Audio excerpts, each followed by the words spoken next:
$900 into the pot. Huge. Good luck. Have fun. Thank you so much, AV, for helping us out once again and incentivizing our plays. We're already cooking, getting it started up. Yo, where in the world is Carmen Sandy Dragunov out here today? Let's go.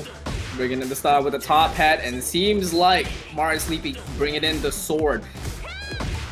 Nicely done to duck the high with a low crush of the down two, but doesn't get any follow-up. But marisleepi will bring in the damage with the heat engager. Yeah, we're delaying that option to get Coffee Man over there, getting a little bit of extra off the heat dash, and Coffee Man just popping right back. Gonna wake you up. Absolutely. With that side step down forward too, it's got a little bit of caffeine to bring you to the other side, but we're gonna slow it down for a little bit and then bring you right back into it.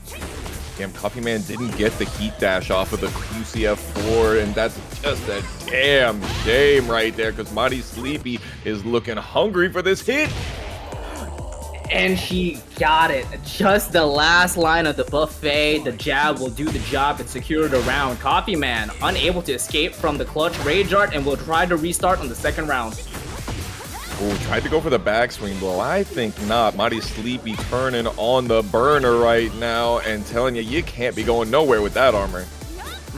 Notice that Coffee Man is really using down forward 1-4 to switch blade ripper to try to get the neutral back, because marisleepi is not ducking the second hit. However, she is gonna duck into that ignition switch, and that's gonna set up a good advantage for Coffee Man, but it's gonna get taken away as marisleepi blocks the crumple slow. No, not pressing into the 3-1 string. Awful. Just don't press into that. Yo, crazy that Coffee Man still was able to evade, but it's all right. marisleepi stayed nice and tight, finishing out that round. Ending off the same way she did with round one with the 2 jab, and Coffee Man is not happy with the way he's going down, trying to get some good offense with a wall running 2, but marisleepi able to bounce it back with a heat engager.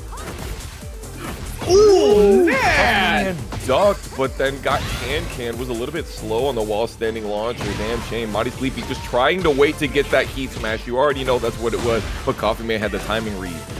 He's gonna add a little bit of insurance policy with the heat, putting marisleepi all the way to the wall, and now he's using the offense and the pressure of the heat smash, but marisleepi is gonna retaliate with the rage art.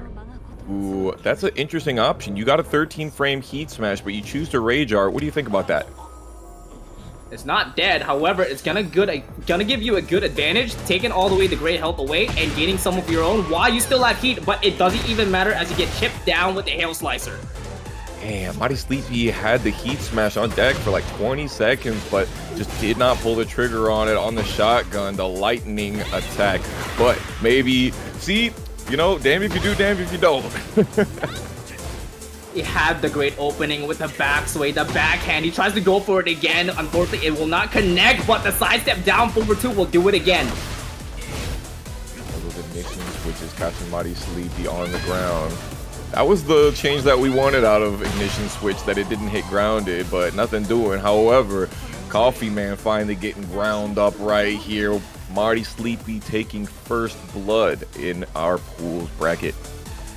Yeah, marisleepi may have the sleep in her name, but it seems like that she woke up with a lot of jabs in there, man. Yeah, I mean, what does JDCR say? The jab is the most important thing that you can do, and remember, Jun has that great 1-2 string, you know?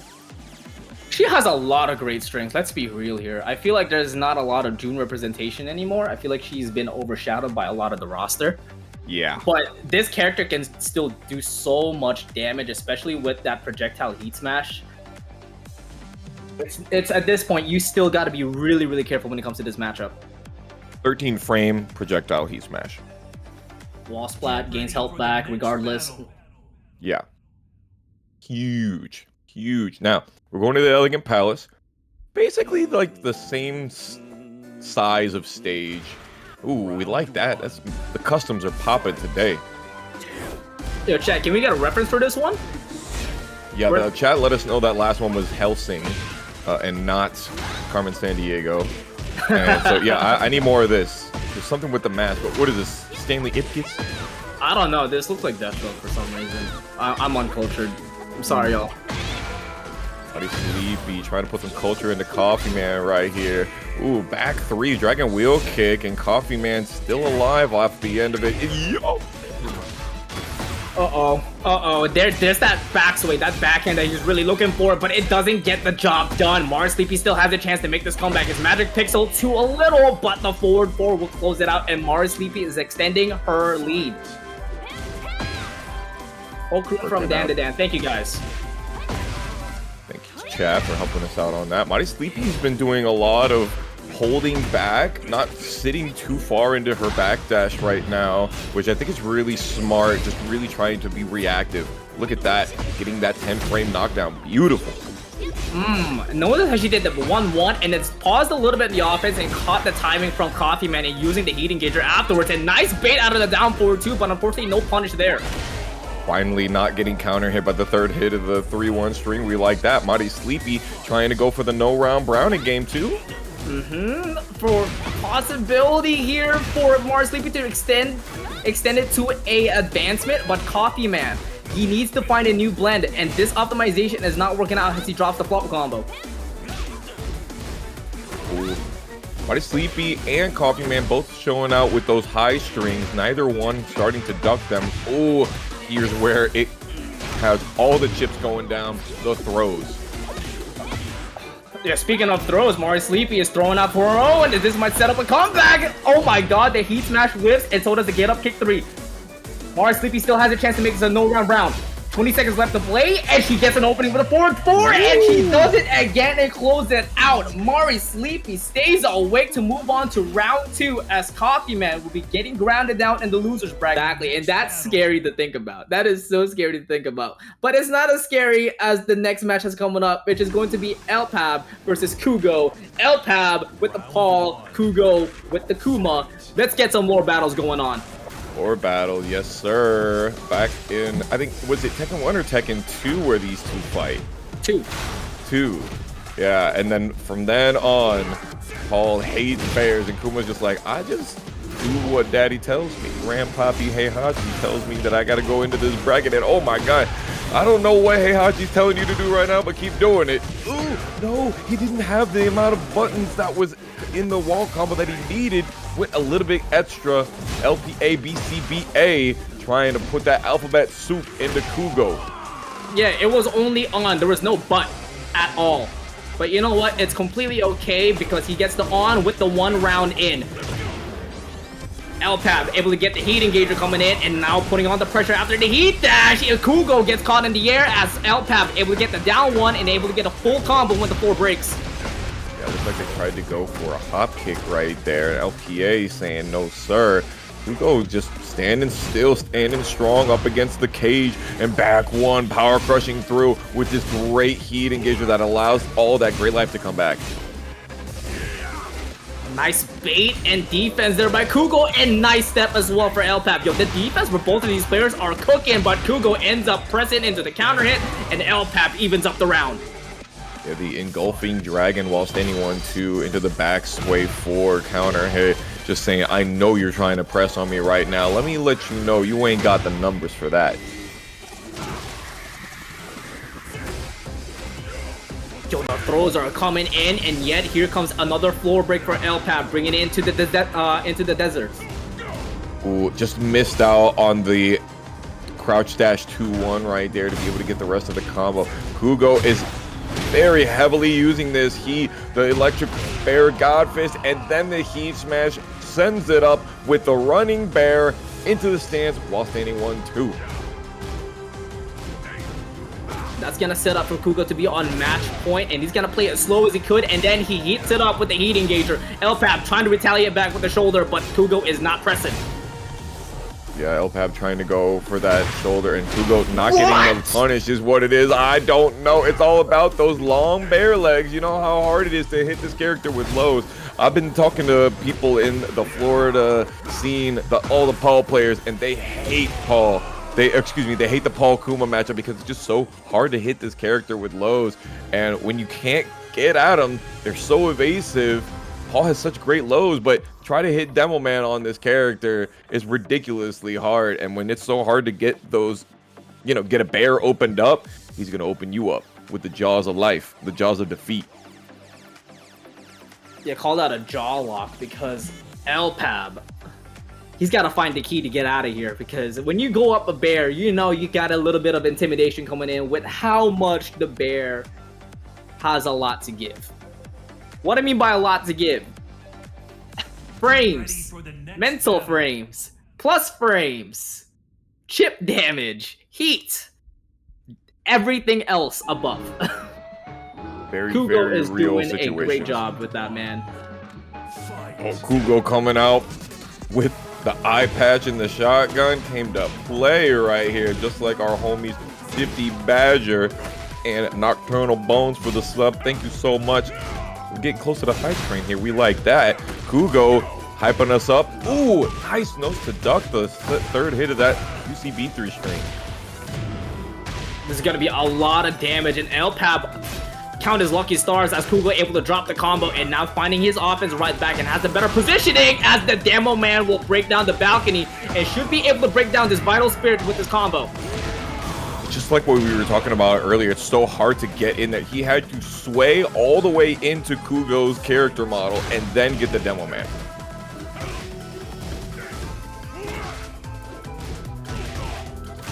It's simple, jab checks, and then he got checked by the Heat Engager, and Kuugo tries to go for the huge donkey kick call out, but he gets pushed away from the death fist. Definitely a situation. You see Kuma in that face down, head towards situation. You know that unique getup is going to come, and lpab already coming for us right now. Ooh, the Salmon Hunter, but no 13 frame punish. Unfortunate. They're able to get the bounce counter hit, unfortunately able to get the follow-up, the body flop, but you know what, it's completely okay as we revitalize with the electric, tries to go for the reset combo, but it drops. lpab wakes up with a wall standing 3-2, and Kuugo unable to duck it, but it's completely okay, and close it off with a down 4-4 mid-check. 22-second perfect, those are hard to get. It's like, on one hand, you want to be able to get those quick perfects, but on the other hand, it's even more impressive to get the long perfects. Kuugo not worried about the numbers game right here, just looking for the amount of bubbles to be on their side of the screen. It's looking like whoever uses the heat is going to get it first, but it's got to land. It really does have to land. Kuugo tries to go for the heat smash, but gets denied, and now the resources are very limited. Has a little bit of great health, no heat, and has rage, and 30 seconds to play. lpab trying to take control back with the down jab, and with the down forward one, stops the sweep. Nice. Keeping it really, really small. Down forward one, sway back, while standing fours, just a little bit of backdashing. It's all about that micro spacing, especially when you are playing against Kuma, who doesn't really have the greatest reach when it comes to the small buttons. The small buttons don't have good tracking. The small buttons don't have good reach. He's got to press big buttons, and in the clutch, he's not going to be pressing those big giant buttons, especially when he didn't have heat. Here's the thing as well I'm really recognizing with Kuugo. When Kuugo is trying to play that neutral game, majority of Kuma players loves to do jab checks, whether it's trying to catch off a timing on their offense or possibly trying to get a float combo. However, Kuugo likes to use down forward 4, which is a little bit stubbier than your regular jab for bears. Yeah, the down forward 4, the 12 frame mid, really good to catch people. It's like a keep out button, I feel, more than trying to, catch them or, trying to make yourself the aggressor, unlike the back 1+2 that we're seeing. And of course, the swipe back forward to huge button for the bear mix-ups. Notice that lpab is really testing with the wall standing 3-nuts by Kuugo. But, Kuugo able to retaliate very easily when it comes to this heat electric, and this heat that should be the end of the combo? No, but the regular down 3 with a little bit of delay will do the job. Yeah, if they had done the down forward 1-2 string, the 3-hit bear wall combo without the heat dash, they would have been able to get that guaranteed booty. lpab staying alive, trying to use that alpaca as a shield, it looks like, and not able to get far enough. I thought that forward 2 was able to have long range. That one does. Oh my god, you walk right into it. Gets the evasive shoulder, goes from the forward 4, and we're gonna close it out with the demo man. 1 round apiece in game 3. Ooh, not getting the launcher. That's okay though. Using the trooper roll as the get up option, getting some chip damage. I do not think that lpab got the better of that trade right there, Spirit. Now he does. He definitely got a better trade that time, and nicely done to back away from the bear swipe, but unable to get a punish. Oh my god, chopping this man's head down like he was part of the 100-acre wood. Sheesh! And this sets up for LPAB to be on set point, and Kuugo is on the endangered species once again. Was being very patient, very interesting forward dash back, not getting the whiff punish earlier, but does have the heat engager. Bear Jordan trying to get the launcher, a little bit greedy.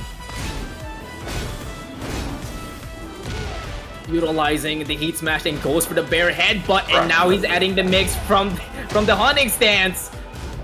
Unbreakable throw into the guaranteed booty into the down bear swipe. And you know what that is, Tony? We are now in our first final round. Yes, sir. We like that. LPAB got full life right now. And Kuugo being very conservative, not worrying too much about these lows. And immediately when LPAB lands one, he's trying to get some of these retaliations. Oh, no. Incorrect option. Actually, you could have punished with the heat smash. Man, that was a huge whip of that down 3, and Kuugo exposes him with the bear electric, and LPAB is looking at trouble as he gets caught with the sweep, and he gets ended off with the booty. Kuugo staying alive here in a winner's side bracket, finishing the comeback, and let me tell you, that honey pot is so sweet. Knowing that she'd be answering the question that I'd be questioning her on. Here we go, Take Flight's Spero Jin versus PullUpOnAKid. Now, we like our homie Spero Jin. He is the homie. He's been killing it up in Pensacola in the downtown throwdown bracket. He's 4 weeks straight the victor. But, you know, I've never seen PullUpOnAKid before, but I like his message. I like his style. You know, he's about to pull up on Spero Jin if he could with his mirror, trying to make a statement here at TNS number 52. But you know what, Spero Jin thought he was safe from the sidewalk, but he swings and then he gets hit. PullUpOnAKid able to get a crucial heat dash opening, sending Spero Jin all the way to the wall. Really good usage of the wake up situation right there as well. Hello? Bro? PullUpOnAKid, more like float combo on Spero Jin? You know that you could pick up on that situation. Oh, there we go. Spero Jin likes to say that back 3-3, not fully counter hit confirmable, but the delay on that one was certainly telling that he got those. And you know, when it comes to Spero Jin, when he has the option to use that heat smash, you know he's going to immediately. Down forward 1-3, PullUpOnAKid was pressing in there, not able to duck, and Spero Jin takes advantage with the grab. I love the animations that they gave Eddy. It's so good. Spero Jin using those small buttons, the 1-2, the down 4-1, and of course knowing when PullUpOnAKid wants to do something that maybe is out of frame, getting the float, and got the Manjinga stack #1 as well as heat. Now PullUpOnAKid able to use the counter hit, but Spero Jin sidesteps out of there and utilizes the heat smash, adding a lot of damage. Whoa! We are dancing out here, but Spero Jin putting PullUpOnAKid on the wall, turning him into a wallflower.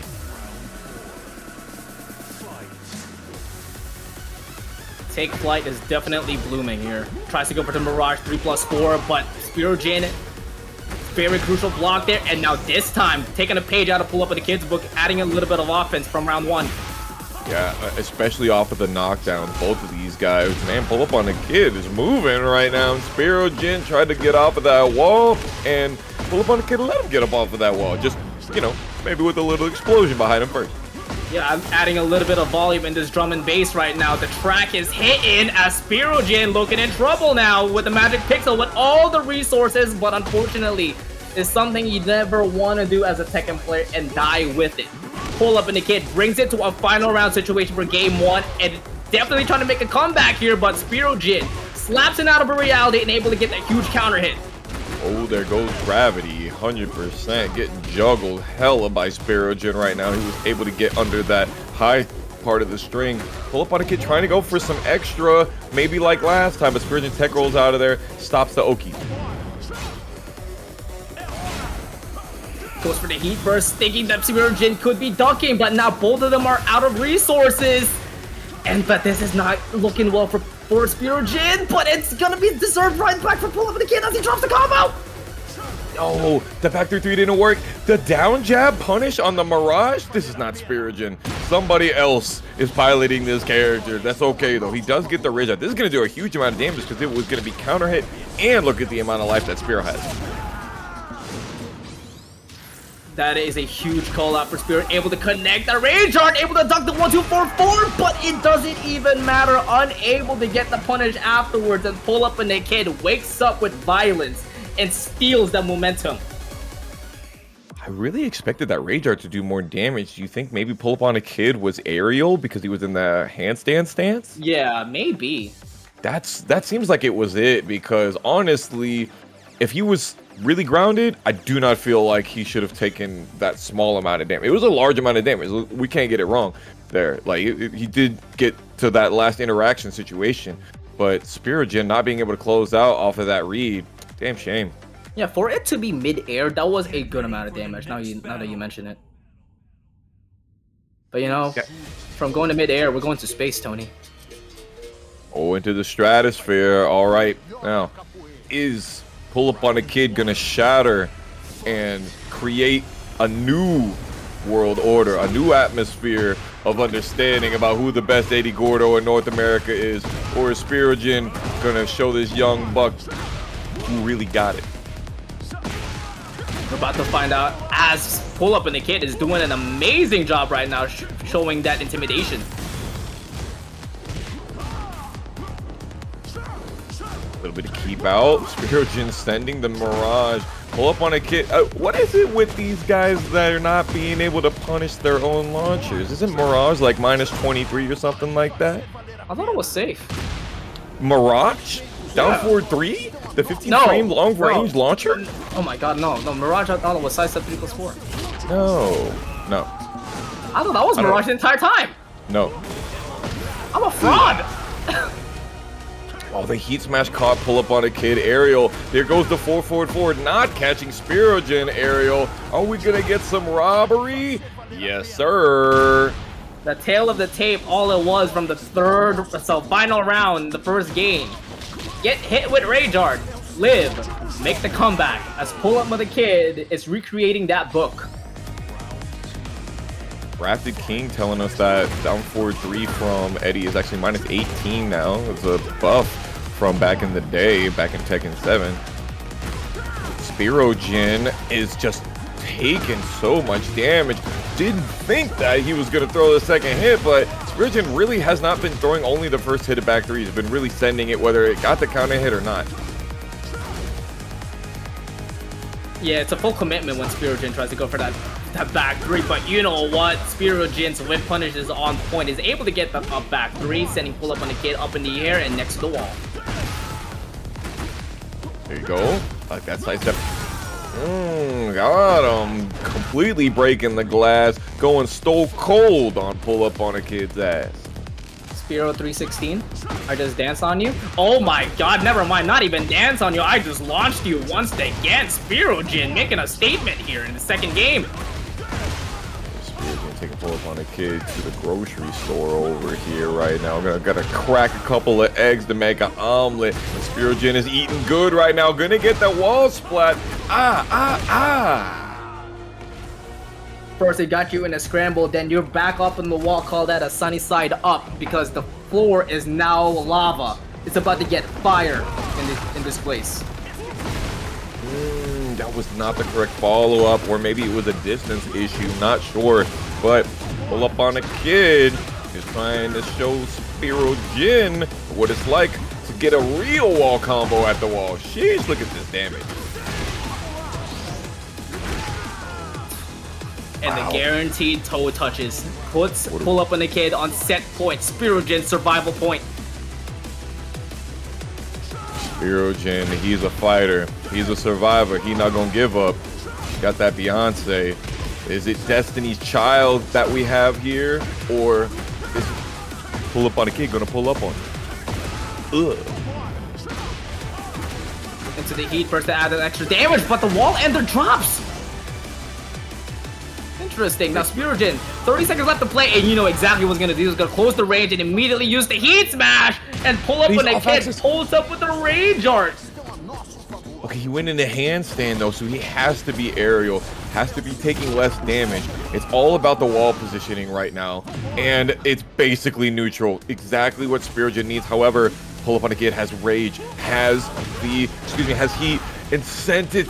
Oh my god, and had the Menjinga stack, and now that's gonna be PullUpOnAKid pulling up on Spero, who is absolutely but neither here nor there. We'll theory craft more on that, who has the stronger heat, who has the stronger momentum and pressure later on, because we got Devil Jin versus Kuma. Most people would put these on opposite sides of the tier list right here, but Toro and OnlyAce are finna show you the skill gap is what's important. It's about the pilot, not about the character. Toro, one of the only few Devil Jins now that's left in the world, alongside with KNR. By the way, shout out to KNR for such a great showing at Frosty Fasting. But you can't sway away Toro as well. Toro, multiple TNS top 8 appearance, and of course, an absolute beast when it comes to Devil Jin. Ooh, that was just the right spacing to make it so Toro wasn't going to die from those. OnlyAce trying to check up some chip damage, but since Toro is in rage, he takes much less chip damage, so it's not really a problem for him. However, OnlyAce does have rage and has heat. And you know what OnlyAce has? Magic.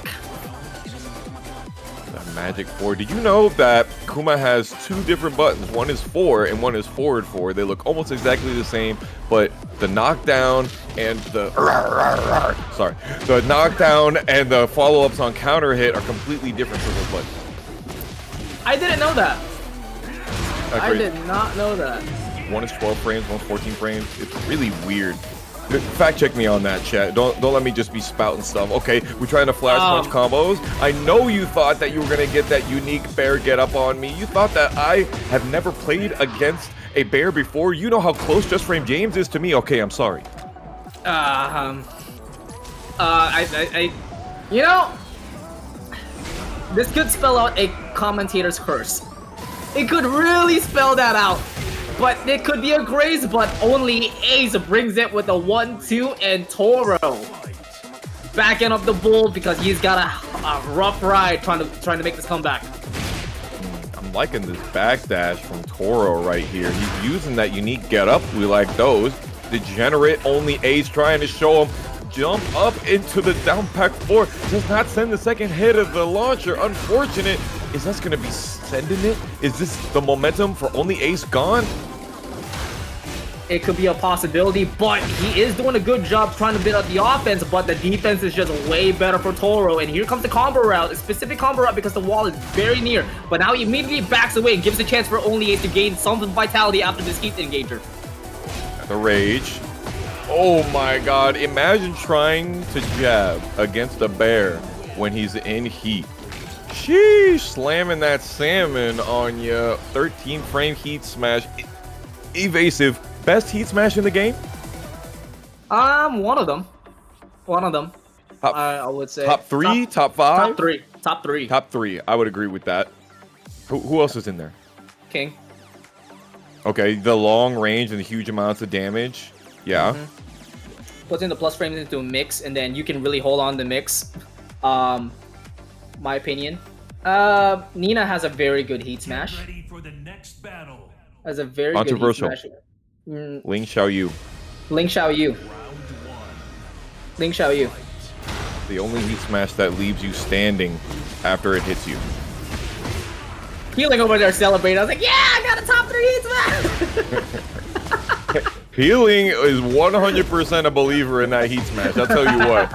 That mother never dies with heat. OnlyAce trying to make sure that they don't make that same mistake. Toro saying, no. I know that you have these great tools out of heat, but I've got armor. You ain't gonna stop me.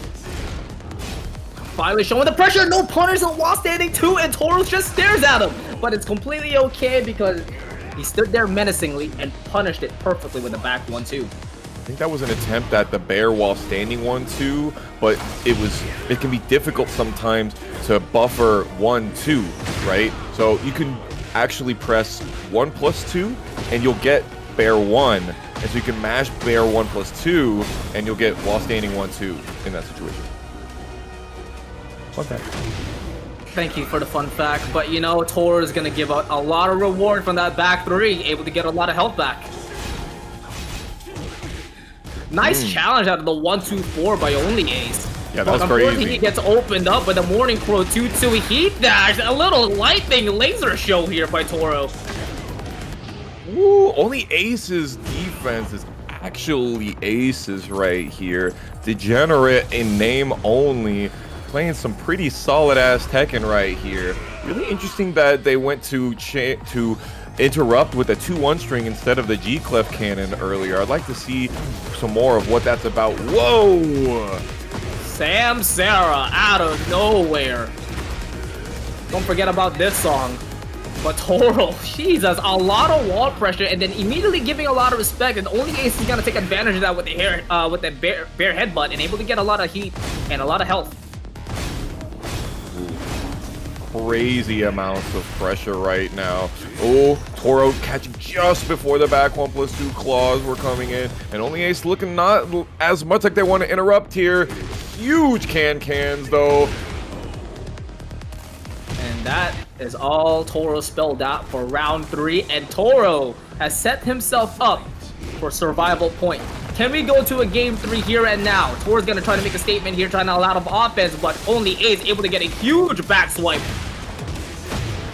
OnlyAce is doing so well at being able to get away from the cheese that Toro is trying to throw out. Stepping on him, trying to get map advantage. Toro got the heat though. Ducky. Big ducking.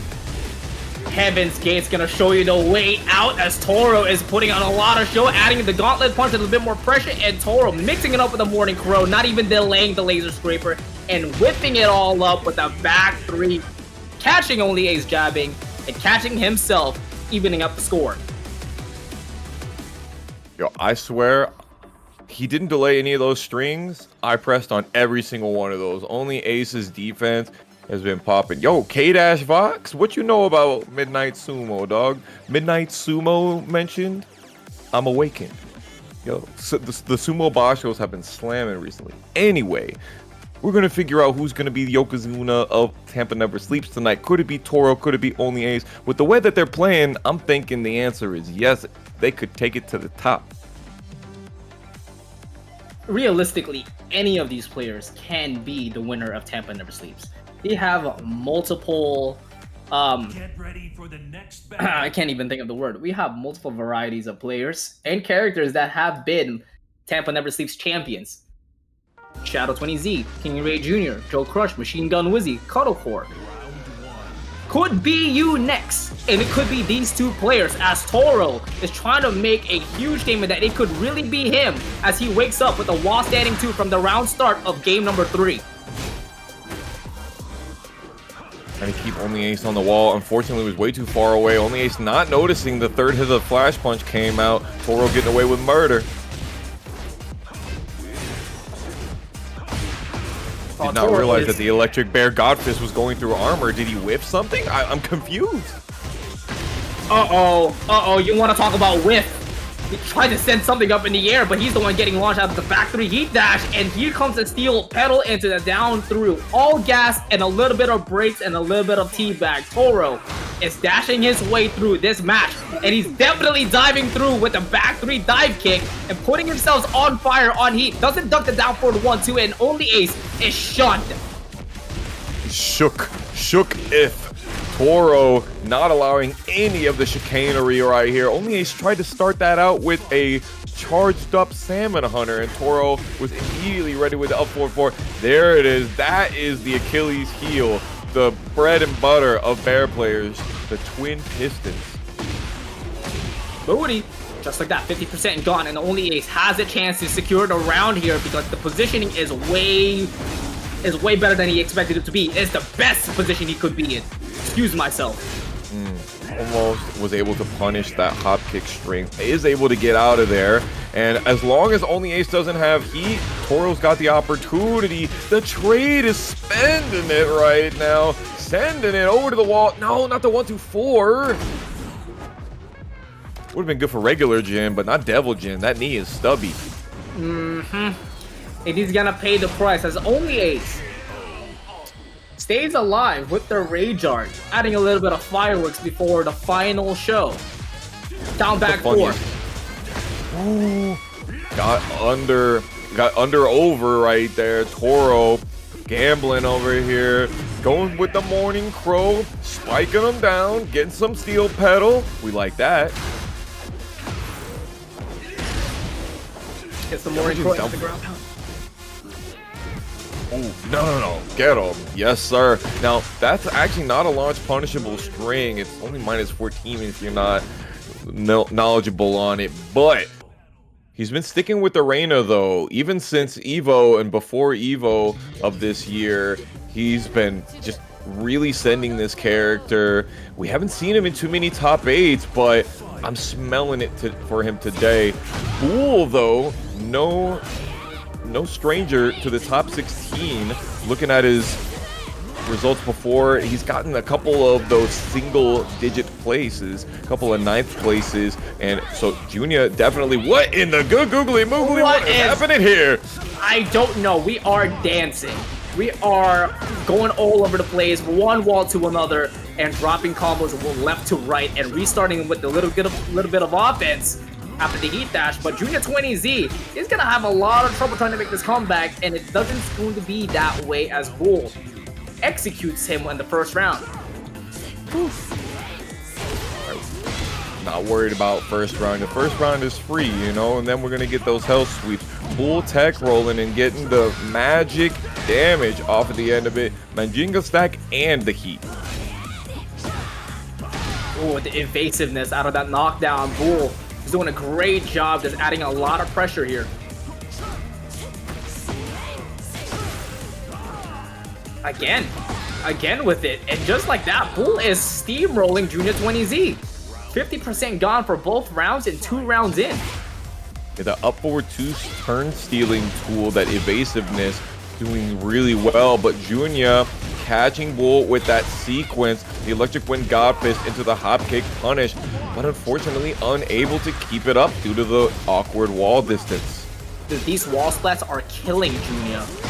Forward, gets him out of there with his knob kick with the follow-up with the Thunder God kick. Bool has all the heat, and he's gonna extinguish it and heats up Junior with the heat smash. The armors, double time, stature kicks. Junior trying to back up just a little bit. Bool still has rage. What are we doing out here? Cirque du Soleil.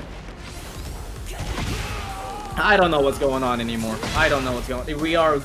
The cameraman is having a blast dancing around with these players too, and Junior 20Z able to stay alive here. Ooh, tried to delay the second hit of the power crush right there, and Bool was all ready for it using their jab. So tight. And then the sidestep 3+4. Junior 20Z is in some trouble right now. Back up against the wall once again, and Bool catches Junior 20Z pressing out of the armor and punishes him. Bool gets the first game 3 rounds to 1. Boolin is definitely the name of the game right here. Yeah, Junior not being able to get any solid wall splats, and it causing that momentum shift constantly in that last game was crazy. Real quick though, I'm Just Llama gifting a sub to Kylo Renz, and Farauta giving a sub to Jesandy. Let us reach our 1,000 sub goal. Thank you all so much for supporting Tampa Never Sleeps, your online local for North America. Man, you guys are absolutely the best. We don't deserve you guys. Thank you all so much. Quick little outfit check, changes the bit of the offense here. You can see Junior's being a bit more confident in his approach, and that's how you reward yourself. 7 golden letters. Yeah, we talked to him at Evo, and he said you always have to be forcing the 50-50. You have to always be forcing your opponent to make guesses, to continue to be oppressed. And that's exactly what we're seeing right here with this 15-second perfect. That's 2 perfects. That is like 2 perfects. And there will not be a third. Bool denies the God match, and I think he's about to have a little bit of perfect on his own because that whip punish is perfection. Not just a whiff punish perfectly, but whiff punishing the perfect electric wind God fist off the end of it. Is it gonna happen though? Nah, Junior not allowed to be able to get up and use his pressure after the wake up 3. Bool said, you're not allowed to take away this perfect from me, but wasn't able to find it. Junior, so good at catching these strings, man. Any players love to throw that string. You're right about that. It's not good. Oh man, another grab, unbreakable grab, and Junior getting another wall splat for his troubles. Trying to get armor out of there, but Bool able to win the challenge with the heat dash. No, not the down back 2-3. Is that not launch punishable anymore? I'm not sure. Man, Bool really had that ready, very reactive, very adaptive to that distance from Junior trying to approach. And what do we got here, Spirit? Set point versus survival point. Junior is gonna try to inject some adrenaline into him, able to get that flash combo and catch his Bool step from the homing. 4-for-2 is working out. Junior 20Z trying to go for them strings, and Bool staying nice and conservative. Now Junior's put his back to the wall, and unfortunately, that is a wall splatting string, and apparently just immediately breaks up that wall, the wall blast. But Junior had the heat. He's ready. He can take it away from him. Uses the tornado. Tekken 7 could never. Uses the tornado to be able to realign, keep the combo together, and KingReyJr's gonna kill here, yeah? It's gotta, and yes, it will. The knockout blow has shown on the screen, and Junior 20Z extends the gameplay to number 3. Grafted King, my resident frame expert, letting me know that yes, Eddy Gordo's down back 2-3 is still launch punishable at -18. Just like Mirage. Okay, that makes it a little bit easier to remember some of the frames for Eddy's big launch punishable things. It does look like the recovery animation is kind of similar. He kind of flips back onto his hands and feet in that same... Okay, I'm seeing where the design comes back. Oh, Grafted King letting us know he's an Eddy main. Well, it's kismet that you would be here to help us figure out the numbers and give the information to the people. Thank you, homie. Now, I will say, I think the reason why Junior didn't go for the launch, I think he tried to go for the wall splat. And I think he just didn't get the reward. It was just a little bit off, I think. But you know what? Yeah. That was game 2. We're going to game 3. If you want the wall, you gotta break 3 of them on each side. Yeah, you're gonna have to go and use some of that 3-dimensional atmosphere, that sidestep right or sidestep left to be able to get a decent wall combo. Shit! Junior 20Z ready with the electricity, and we're going over there. I don't think he breaks the wall here. He wants to keep this pressure. I think this might break the wall. No, it doesn't. Alright, he doesn't get RNG'd into the other wall splat here, but Junior 20Z using the armor this time goes for the wall setting 4-4 and immediately goes to stance to able to parry all the follow-ups, and Junior takes advantage of it and snatches the jewels. That is so much damage. Good God, off of a setup essentially from the tsunami kicks. Junior did not even buffer the low parry on that. It's like, you know what? You're not finna do this stupid low, but you finna go and get thrown out of this crouch throw and huge amounts of damage off the end of it. Oh, tries to go for another forward 4, thinking the Bool was gonna duck, but he's definitely not doing that. Instead, he activates the heat smash to even up the round.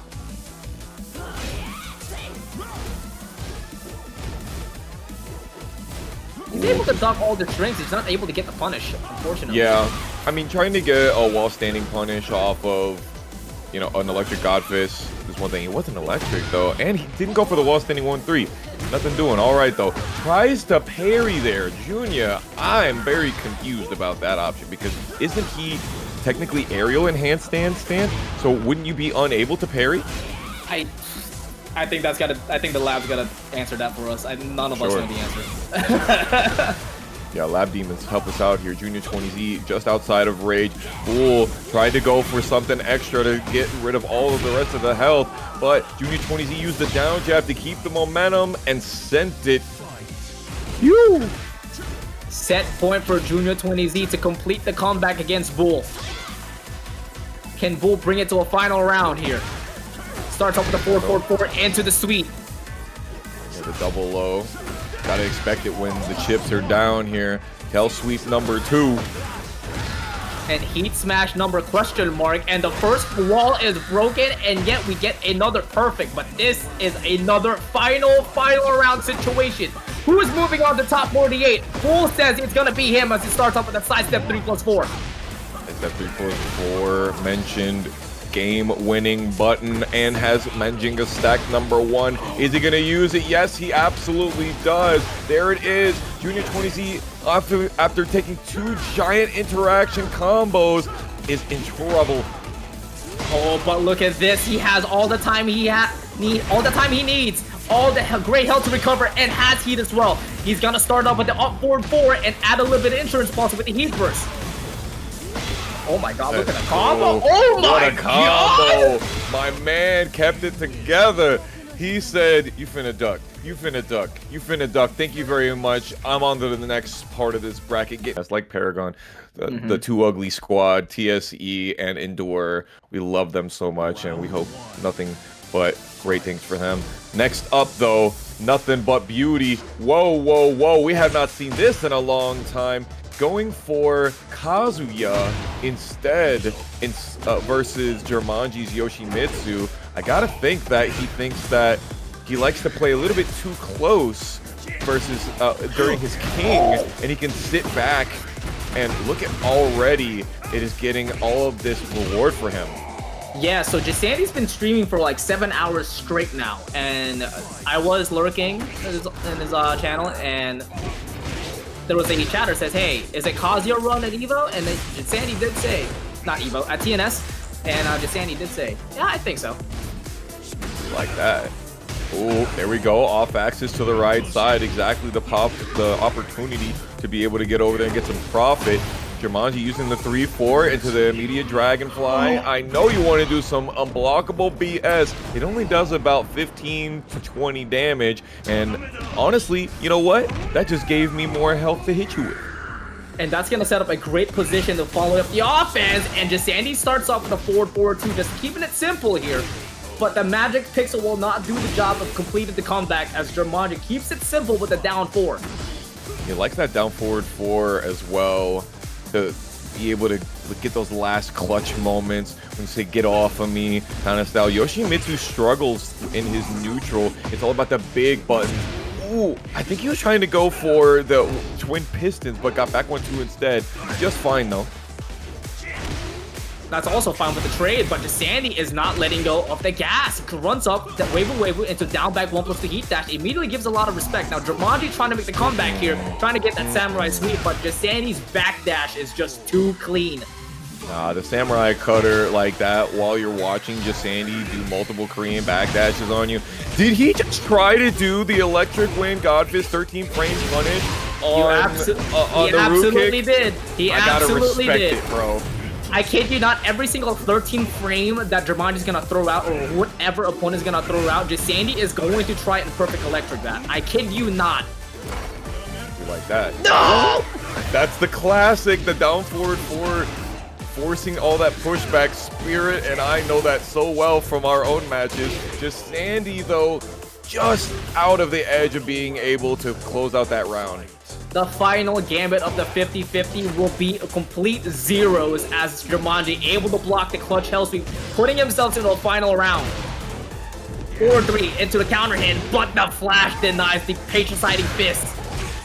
Ooh, jabbing or trying to interrupt in the middle of the heat jab string. Sends it. Jermanji getting hit by the wake up kick off the edge. He's going to try to go for this balcony break. Succeeds with the heat smash. Gets the rest of the combo. And now we're going to see if Jesandy can endure another game versus the soul-stealing master, Jermanji. He's been doing really, really well in these brackets lately. Man, isn't it so damn good to see Jermanji competing again? You are damn right, bro. You already know how I feel about that one. That guy is...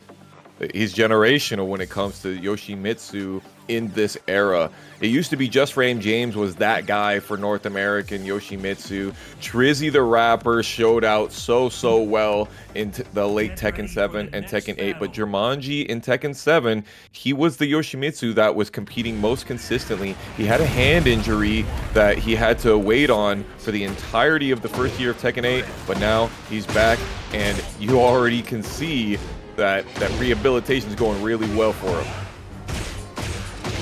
Yeah, it seems like he didn't miss a step at all. Back 1+2. No wall splat. Interesting enough. Not able to work out in Jesandy's favor, but the throw break isn't gonna come to Jesandy's side as well. However, Indian stance, able to get the floated combo out of the 4-4-2 heat dash, so he's not gonna take full damage from it. Again with the down forward 4 round ender. That's the game. You want to win, down forward 4. Remember how it used to be like if you want to win generic down 4 with Tekken 7, now you don't really see much of that anymore. What a great low parry here from Jermanji. But yeah, he's been using that down forward 4 as the round ending tool so well. That's minus 14? Down forward 1-3? No, back 1-2. From Kazuya, back 1-2. Yes, it is 14. Wow. I didn't know that. I'm learning every day, guys. I had to think what back 1+2 is. I was like, oh wait, it's that move. Yes. A Demon Paw trying to make Jermanji want to flash over in this corner here. He has been showing that he will kill himself with the flash even in these high stakes tournament situations. And Jesandy has been checking out the footage. You can tell. No punishment on the abolishing fist. We like that. 5 seconds left to clock. Jesandy releases the full string. Is gonna run away. Goes for the KingReyJr, but just Jermanji just backflips out of there. Oh my god, the slash kick cuts all the hope down from the keep out, and Jesandy evens up the score. Interesting, the double backflip. You know, he could have done like Death Copter, trying to go and do, you know, the up forward 1+3. Oh my gosh, Jesandy blowing it up, erupting, and getting him in the middle of the Hell Sweep attempt. A lot of fire, but there's a lot of lights after that flash, and Jesandy, even after that flash, Jermanji able to drop the combo, and Jesandy capitalizes it. Beautiful wall combo on the end of it, going for the throw, just in case Jesandy's opponent wanted to go for some flash after the tech roll. Oh, you couldn't believe out of the down forward 1 string, he could have gone for a wall splat, but instead, he gets caught by the Spirit of the Way. But Jesandy wakes up immediately with the wall standing 4, stopping the offense. 50 seconds left in the play, but Jermanji has the life lead. Careful, Jesandy. Oh my gosh, not getting launch punished for the flash punch combo finish. Jesandy went for the jabs instead after the Stone Fist instead of going for a mid option. No way, kill him for this. Waits patiently. Brings in the little shock out of the electricity. Down back forward, getting a little bit of mileage out of that and pushing a little bit away. Jermanji puts the sword away, and Jesandy pulls through with a full 4-2 right through the gut.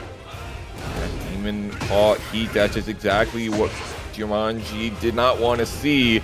He's trying to make Jesandy back up off the wall because he knows that when he crouches up like that, Jesandy will just go for backdash, and he's succeeding. Hello? Isn't that a... No, Hell Lancer's a mid or a high? That's a high. That's a high. It's a high. Okay. 3-2-1+2. He would have hit him on the ground. He has the lead. He has the lead with all the heat. He's able to regain all the health back. 10 seconds left to play. Uses the heat smash, and Jesandy had enough room to breathe to activate the KingReyJr. And this should spell out set point versus survival point. Jesandy is going to bring us to the distance in game 2. The reactions, and really it's the spacing. Yoshimitsu really struggles to get in, and even when he's in, it's not really a problem on offense. It's really stopping your offense, just like we saw with that flash right there. Luckily it was a trade though for Jesandy.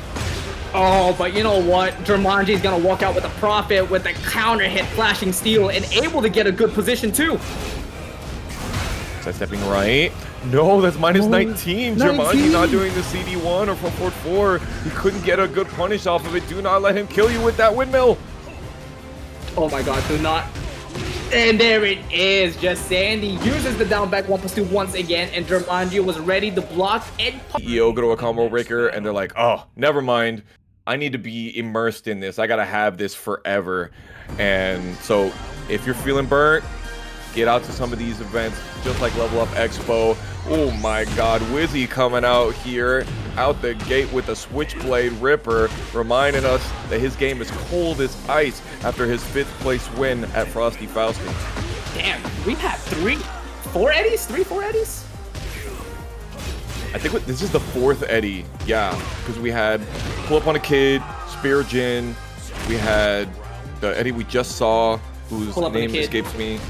Oh, it was before that, or it was a different name. Bool. Anyway, yeah, Bool, and now Gray, right? Damn, Machine Gun Wizzy playing really tight and small, which of course Dragunov has the ability to, and especially when he starts off with the Switchblade Ripper counter hit, he's like, you know what, I will press my second counter hit launcher after this down forward 1. So he's really setting that time, that putting in that, what's the word I'm looking for, Spirit, that he's trying to get him to duck on him, trying to get him not to press. Oh my god, Wizzy getting caught waking up backwards. Yeah, there was a lot of things going on. I did not know what you were trying to say. All I know is that Wizzy got caught with the mixed up, and Gray is adding on the momentum even the after the heat dash, and there it is. Meninga stack number 1 catches Wizzy pressing from the jab, able to crush it, and this time able to push him all the way to the wall now. Back 4-3. Dash blocking so well. Wizzy a pad player, and he's just so precise on getting those back dashes and forward dash blocks. So amazing how he moves. That's one of the best things I like about him. Keep it simple. Wizzy able to get the 1-2-1. And then we close it off with the wall standing 4. No heat needed as they were extinguished from both sides and able to revitalize in the beginning of the next round. Wizzy starts off with the huge counter hit shoulder and able to expose them waking up and able to get the huge stinger launcher. The QCF cancels, they were going wild, and then sending Gray over to the wall. 17 seconds in and already Gray had hit a wall. Down for generic after the sidestep. Beautiful call out and finish. He did not allow Gray to press friends that you know you're gonna have. Tempa never sleeps on family out here. Now, yes sir, we're moving forward. Fallen Destiny, Wizzy versus Gray. Had a couple of connection issues, but looks like we're cooking right now. Apparently Gray has done his homework and notices that apparently you can set to the right and beat the down forward 1 Switchblade Ripper string. I did not know that. I have to go back to my spreadsheet. Did he even duck? I didn't even feel like he ducked. No, he sidestep right. Yeah.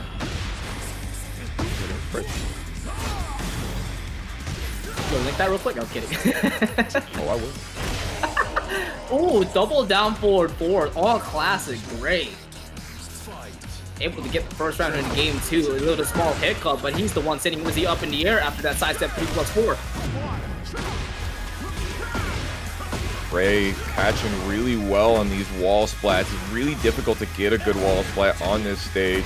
Wizzy noticing that he was too far away on the back 2, sending it, and Gray getting caught floated and losing heat every single hit of this combo. Uh-oh, the gunshot grab. Gray unable to break out of its small window, and Wizzy is adding a lot of pressure here now. Big whiff. Wizzy letting him get away with it, but kicking him while he's down. We like that. Listen, I'm able to break grabs. Can you? Terremoto. Okay, goes for the cold shoulder. Gray stuck up against this wall over here. Tough. Ooh. And nice punish. We like those. Yeah, able to get heat as well, but Wizzy able to get a huge thunder slash counter heat right back at you and able to get that 4-4-4, kick him to the curb and get more damage out of that tornado flip. Ugh, the cold kick of doom. The QCF4 forcing Gray into this corner even more. 1-2. Wizzy just cannot miss with these small pokes. No. Down forward 1 checks, and Gray is gonna try to step out of it, but notice that Wizzy is just using down forward once and waiting for him to step, and now changing it up into the down 2. Great kind of trying to do the same thing here. Both of them have really good down forward one strings, you know. I would say that one is better than the other, Dragunov. But Gray says, okay, now we knock down. We're not playing these games no more. Down forward one, no sir. The thing is, as well, I know chat is saying that Wizzy's small Tekken is good, but Gray's small Tekken is also great. You cannot ignore that fact. Yeah, down but the big Tekken as well, right? Those heat smashes have been going really well. Wizzy going with the down forward 4, missing in the homing situation because Gray was back turn, hit the down back, and was able to get away from distance and from the high. Not just that as well, he was able to duck perfectly in time, which sets up the set point versus survival point, and Wizzy is cutting Gray down. All these jabs is adding up so much damage and quickly taking out 55% health. Gone. Back 4-2-1 into the down 2, and Gray able to wall bounce out of there. Has a chance, but Wizzy able to block that slide and denies all the hope for the comeback. Machine Gun Wizzy shoots through Gray and moves on into top 8 qualifiers. It wasn't a forced crouch situation either. There have been, you know, some suppositions that camera angle matters, and I actually have not seen any evidence that it does. Neither here nor there, though. We are now in top 48 winners, getting closer and closer to top 8. Night Purifier and Raigeki 9 have been waiting for this match for quite a while. Reminder, Raigeki 9, winner of the last TNS of 2024 with that Lili. Do not sleep on this Rochefort. Yeah, Raigeki showed up out of nowhere and started dominating, just exactly like the spell card, and Night Purifier is about to find out the hard way. Night Purifier run the quick draw, the mystical space typhoon, trying to get rid of some of Raigeki's traps. Nope, nothing doing right there. 17-second perfect. Yeah, but instead Raigeki brings out the spellbinding circle with that perfect, having Night Purifier just completely stunned. Got the spacing, okay. Night Purifier trying to move forward. Raigeki trying to use that defense. It's the small stuff. Okay. Ooh, down forward 2. That one's gonna be super effective, Spirit. 4-3, yo, Night Purifier sidestep block is working right now. He has the good amount of life lead, 30 seconds to play, but both of them also have heat. Night Purifier able to break out of the generic grab and of course evade the 4 burst. Raigeki not worried about any of this dynamic entry, none of this Lars pressure whatsoever. And there it is, the lightning screw, one of the most evasive moves in all of Tekken. Call that a mirror force. We are sending it with only 7 seconds remaining. Night Purifier able to stay alive here. Huge lightning screw to make the comeback here. We've got kind of like, it feels like an infinite stage, though of course there are walls to it. It's giving that kind of Tekken 7 style that we used to have back in the day with all of this backdashing, the play style that I'm seeing. It's bringing me back to Infinite Azure, but except we're on fire. Yeah, it's bringing me back to Devil's Pit and Infinite Azure at the same time. Dude, it's the last part of the trauma, dude.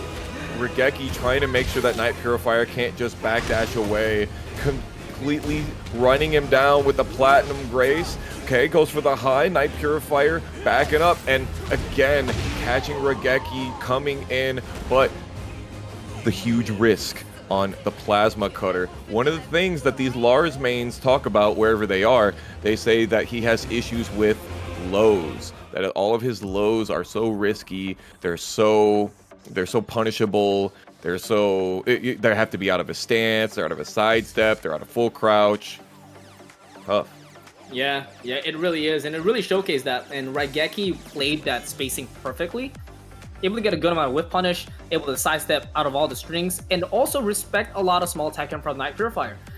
Now, you mentioned about the load problems. Do you think Night Purifier is going to go to Shaheen? Yes, he is. He's been doing that, like, honestly. I kind of wish that he would stick on the Lars, personally. Not to say that his Shaheen is bad in any way, shape, or form, but, you know, we like it when people stick to their characters. But, you know, since Night Purifier 6-0'd me at East Coast Throwdown so many years ago, I've been a big Night Purifier hater, so Raigeki, put him in a coffin. Might as well put him to sleep, it seems like. Raigeki just extending the lead. Yeah, that was crazy, especially with the back one cancels on the end. Beautiful stuff. Night Purifier trying to go for the backhand slap. Raigeki gonna slap him with the backhand himself. Night Purifier's having trouble getting through Raigeki's offense. Yeah, it's almost like they're trying to play that spacing game and also the timing game, because Raigeki is just manipulating its offense. Down forward one into jump, down forward one into yet another jump, and then just looks at him and tries to evade with the sidestep. And now Raigeki is adding so much mental weight on his shoulders, and that sets up Raigeki 2 rounds to none. Going up to top 8 winner side qualifiers and 1 more round to go. Night Purifier is gonna wake up and do something. Raigeki misses the counter hit back one complete follow-up, but all good. Night Purifier with her back up against the wall, getting hit with the low, and this is it. This is your time to come back, now or never. Both of them, heat has been gone, and Night Purifier is gonna try to start this comeback out of the low parry. A lot of great health to recover as well.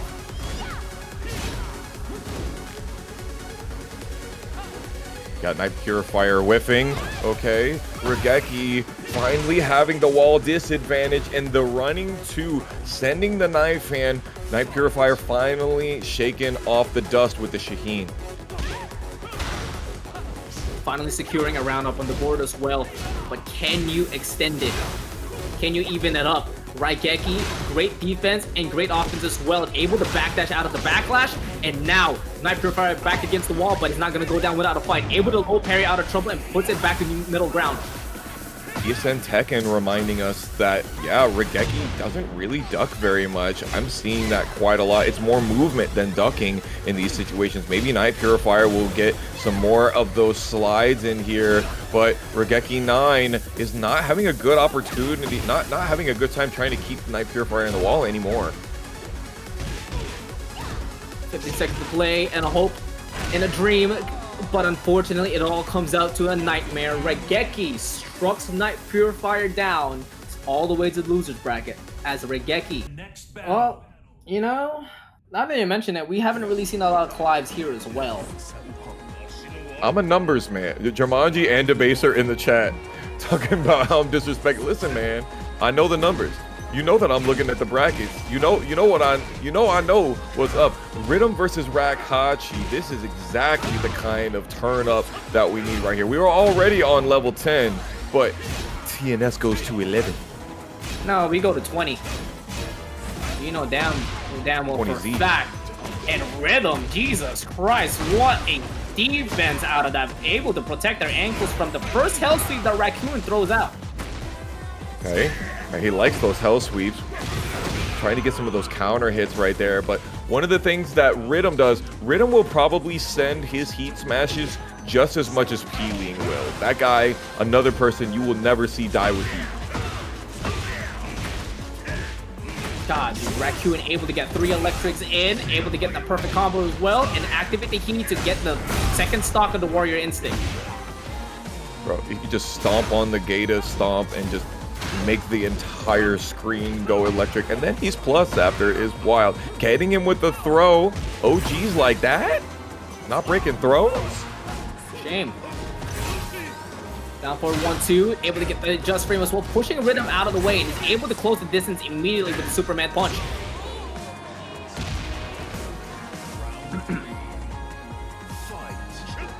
Now remember that the down forward 1-2 charge is 10 frame interruptible, but you know, you have to react within 13, you know, it comes out 13 frames and then you have to be able to react in the middle of that. Really, really difficult to do. And of course you can also sidestep right, but also can be extremely difficult. Riddum though, not worried too much about it. And Raccoon is just not allowing Riddum to press forward with his heat. You know him so well for being so good with his jabs and constantly peppering with them.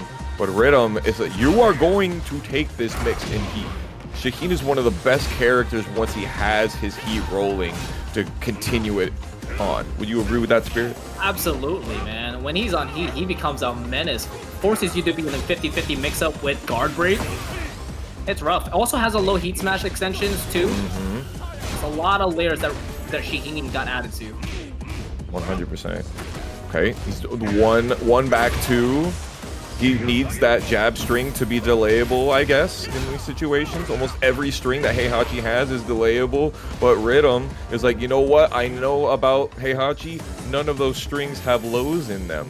So I'm not worried about that at all. I'm chilling, and then I'm using my slide to take those little moments off of you once you thought that you had the momentum. No, sir. You gave me some space. Now I'll put you in your place.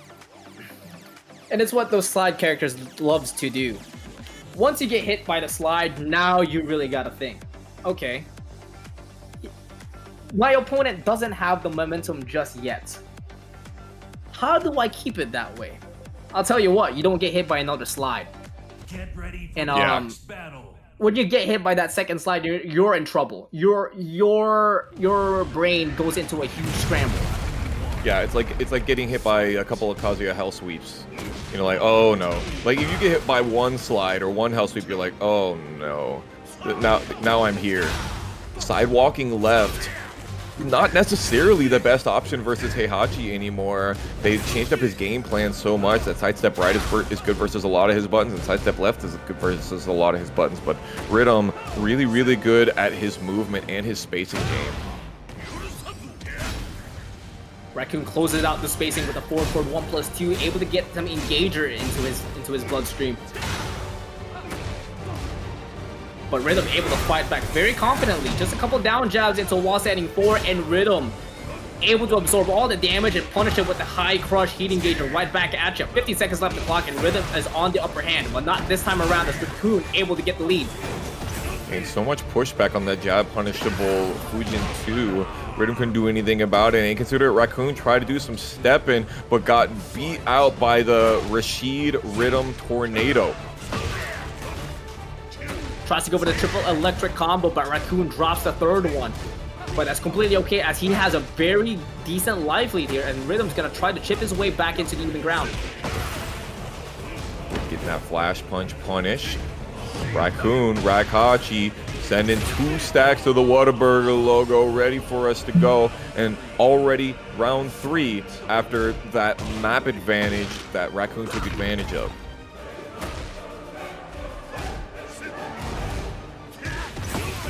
Down forward 1-2 and to charge it up. Raccoon able to notice immediately that Riddum is abusing this sidestep left. 1-1-2, and that's gonna pay the price as Riddum gets a little bit of fire from the meteor rain out of the Phoenix. Yeah, remember how they talked about how Yoshimitsu in Heat has a 10-frame wall splat, 10-frame wall break? You know, where's our conversation about Heihachi needing a 10-frame wall splat?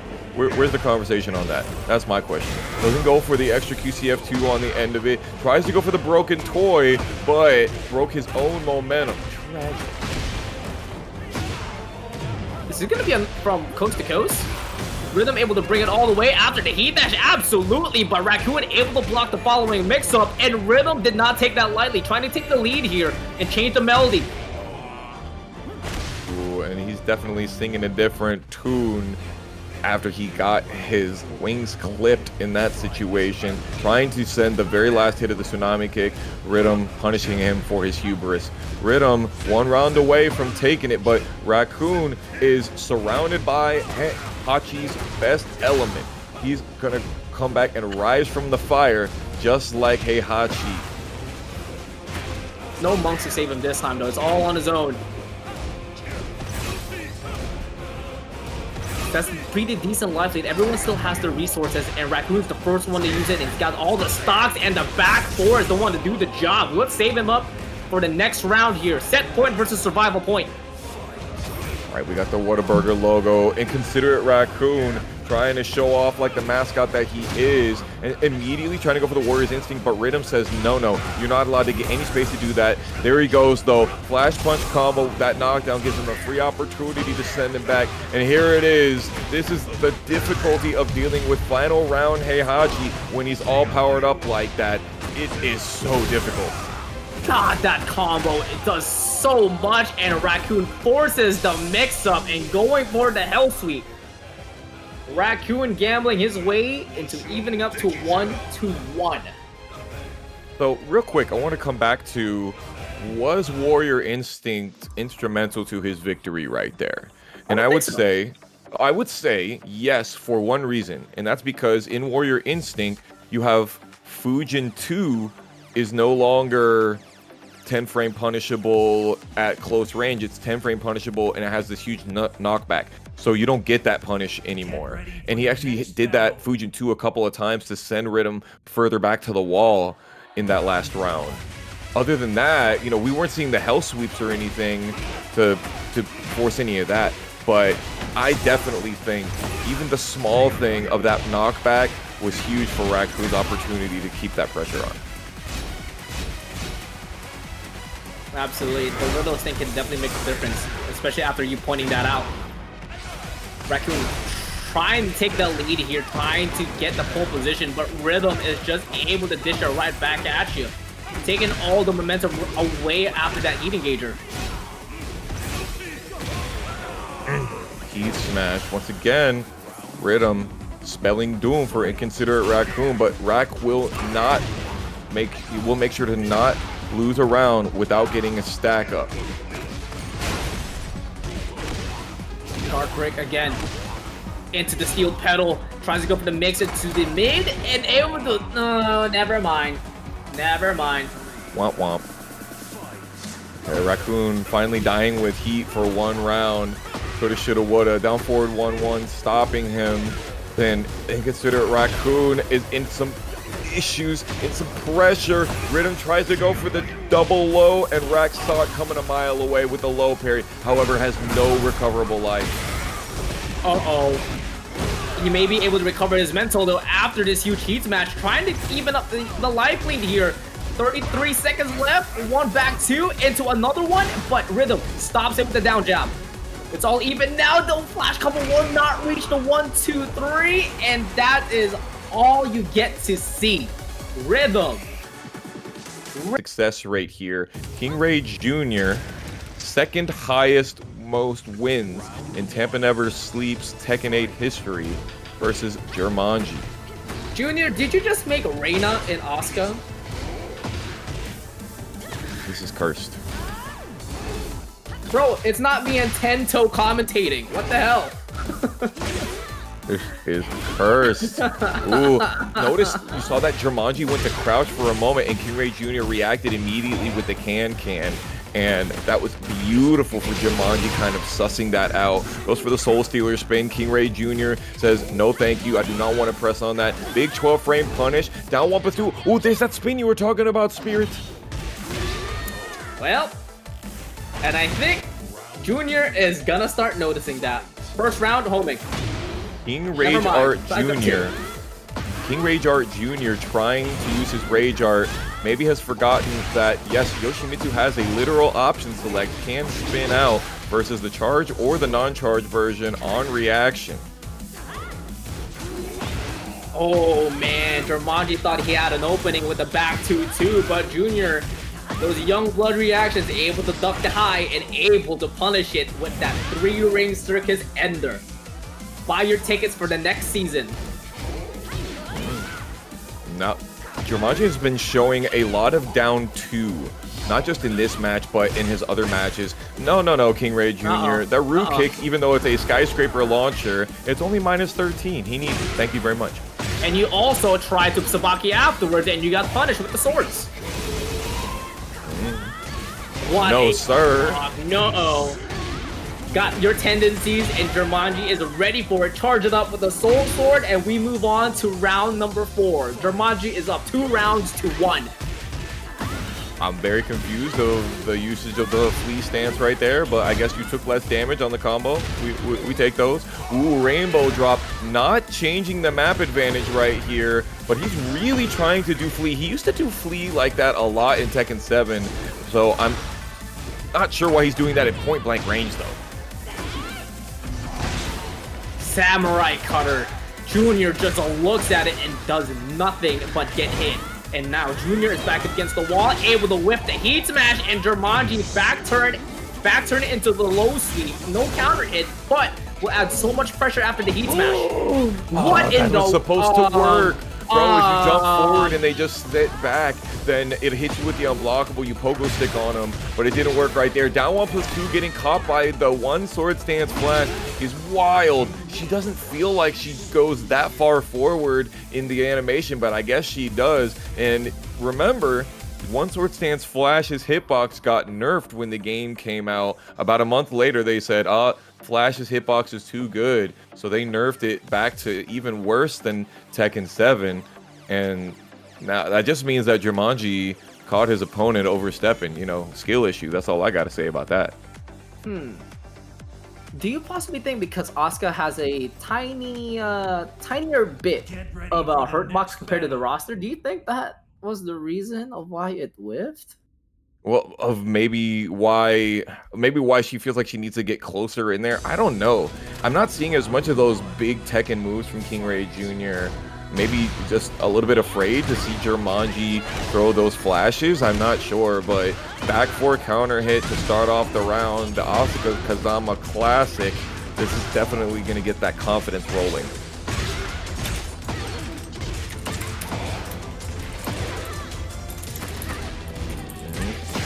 On these spin kicks. Yep, that's right. That's guaranteed at the wall. He needs that as well.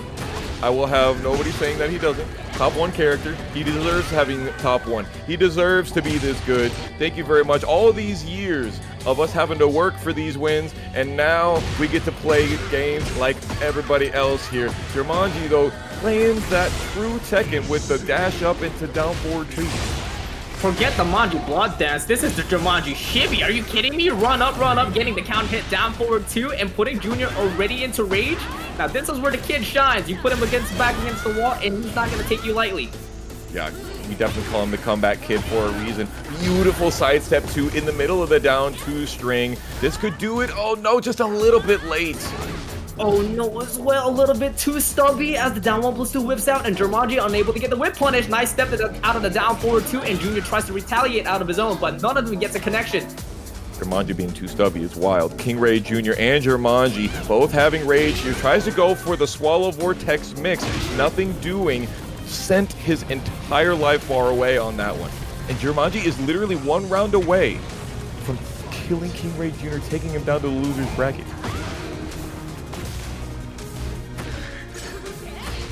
Jermanji. The side of disapproval. Ooh, spirited away.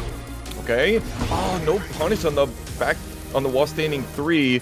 Jermanji trying to run up and get something cheeky on the end of it. Still sending the 3rd hit, the mid on down 2-2-2. The no mix-up is working, other than the fact that KingReyJr. is getting a great punish and getting momentum back whenever he does it. So stop that. Thank you very much. He definitely put a stop on that. The down forward 2, creating the stop sign, and Junior backed up against the wall, and unfortunately unable to escape the samurai cutter. This should be setting up into a fence break here. Nice spring kick, absolutely perfect. KingReyJr. trying to keep that momentum, but was just too far away for the enchanted circle. And Jermanji using the Kincho 1+2, the face mower as we call it. I wanna pick some brains pretty soon. You might see some of that coming out soon with me in Spirit. Shadow 20Z versus Riddum here, the winner's side top 8 to get us started.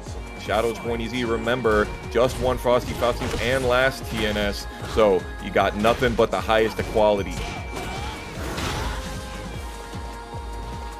It's gonna start off very slow here on Shadow's side with his Athena, especially with the space that he's able to work here in Yakushima.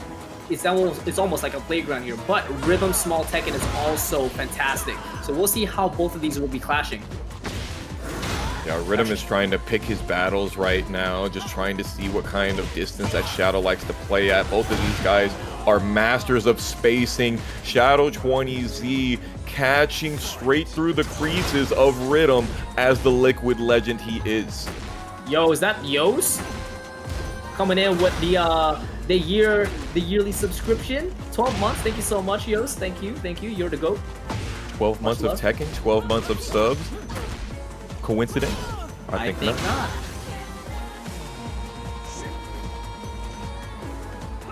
Riddum's doing really well using those jabs and down forward ones. He's like, you know what? I know you like to sit there and do nothing with your life lead. That's fine.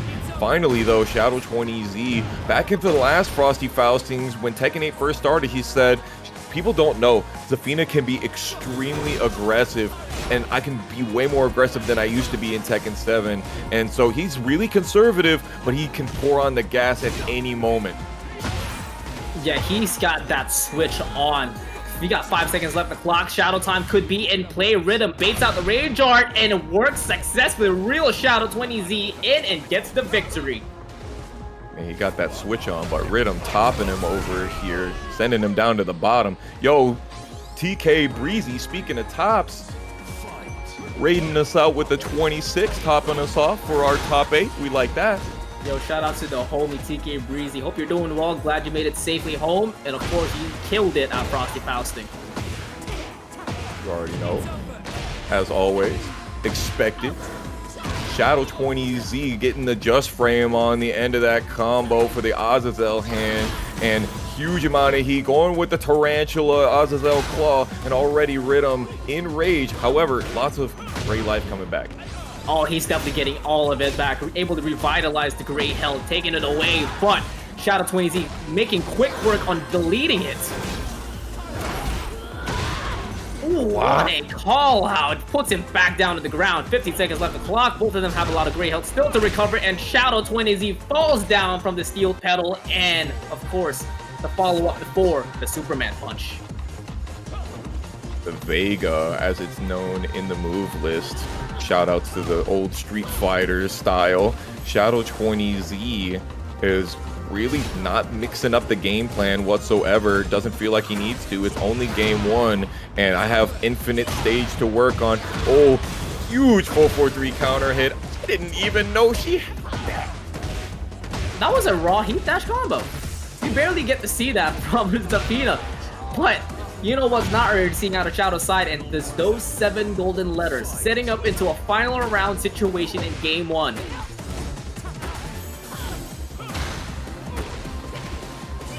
Couldn't get it to float with the down 4-1. That's okay. Riddum getting the wall standing 3 punish.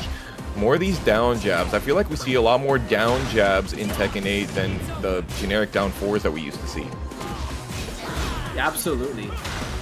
It's definitely turn stealing here. That's the momentum here. It's because both of them are just playing at the same pace, and one of them wants to be right in front. In this case, it's Shadow 20Z as Riddum falls down into the Scorpion Sting into the Zazel hand follow-up. Yeah, that vicious claw. It's the everything button right there. It's like the Italian sandwich of buttons. It's meaty, it's plus, it's gonna get you where you need to go no matter what situation. It's got tornado property, it's got armor. It's ridiculous how good that button is, and obviously gets you that guaranteed follow-up after the Scorpion King from the Tarantula stance. We like that. So you're telling me that button is an all-you-can-eat buffet? Absolutely. Shadow 20Z, it's opening the all-you-can-eat buffet, rather. It is the key to the all-you-can-eat buffet. Shadow 20Z just opening up Riddum's ribcage and just destroying the insides right there. However, Riddum, it's definitely got a gut of steel. He's able to keep it together, keep these punishes, and it's the Chipotle champ that we got going on right here. You already know. Both of them a champion of their own rights. Oh no, the stance will not save you this time. Wall standing 3-3, able to pick up the combo and of course reward you with a tornado spin. And not just that, add a little volume after the wall burst, why don't you? What a sidewalk right there, catching the tornado that Riddum was trying to throw. You would think that that move was homing, but I guess not. It's just a big windy. Ooh, but you know, my man Shadow 20Z from the Windy City, he know a little bit about that. And not just a little bit of wind, a little bit of chill, because he's bringing the ice from his veins, stabbing him right through Riddum. Back up against the wall again, and this could spell out disaster, but it will not give a wall explosion. Riddum able to wake up with the hop kick and sending Shadow 20Z up in the sky. Down back 2-1, pushes him all the way to the wall, and this could not be. Actually, no, they're really being conservative with these wall bursts. Yeah, really interesting wanting to save it. I mean, it's only round 2. Definitely want to make sure you get the maximum out of it. Riddum said, I don't need this wall burst to kill you. Shadow 20Z immediately using the running 3 to push Riddum over to the wall. And he says, no, thank you. I'm going to take all of your momentum away and spend for this heat. Oh, man. A little bit cold, though, because that slide was nowhere near. Shadow 20Z picks it up, no problem with the wall standing 4. And the down 3 catches you on the floor and spins you around. She needs that, I guess.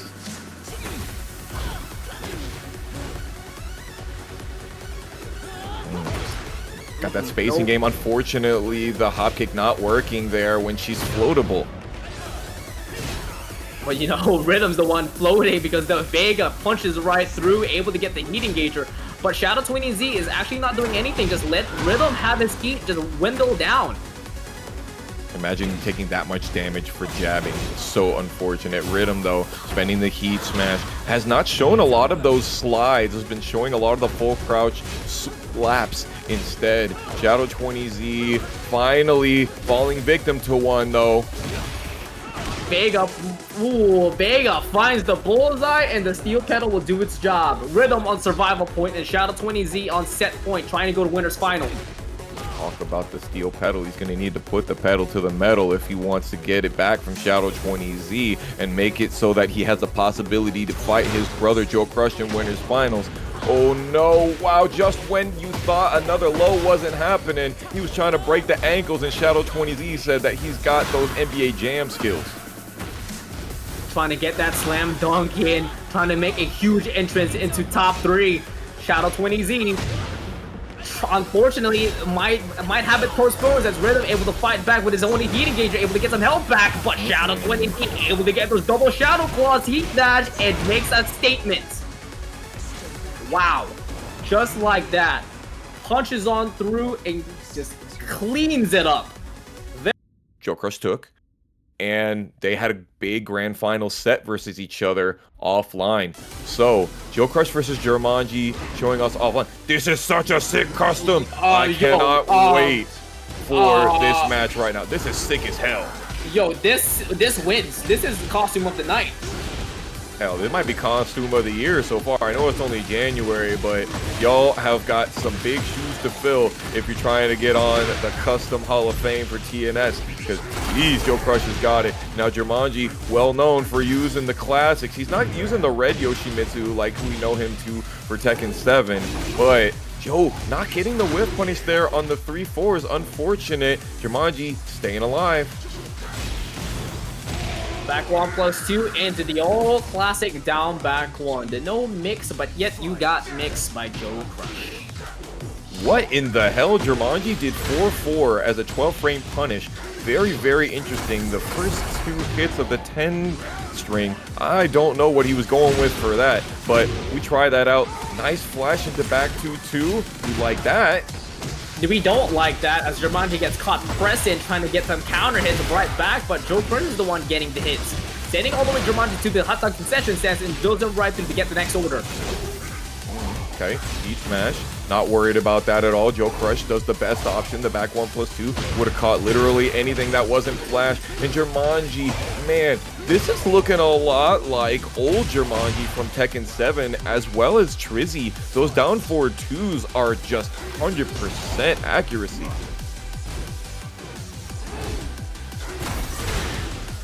No, not at all. But, you know, the back 1+2 will do the job. Trying to get another float combo in by Jermanji, but fails it.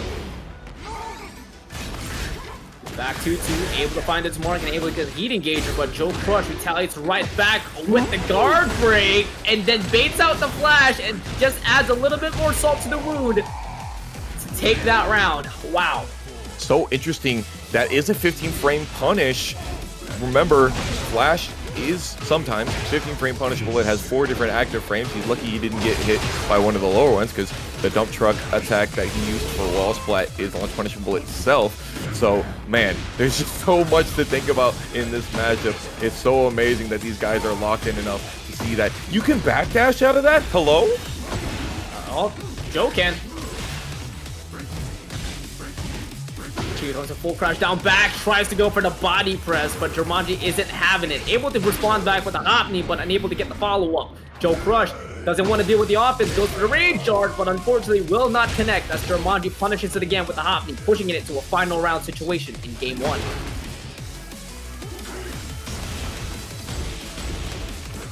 Jabs. Now, Jermanji talks a lot about these moves that are Yoshimitsu killers. Jabs are one of those things.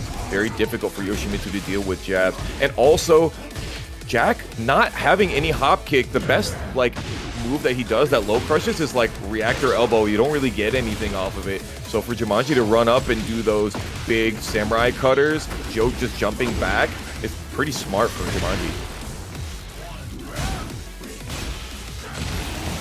Oh no, tries to step out of troubles, but the back 1+2 tells you to stay put and get back there. Damn. Making a statement for Joe Crush, telling you that he wants to be the top 3.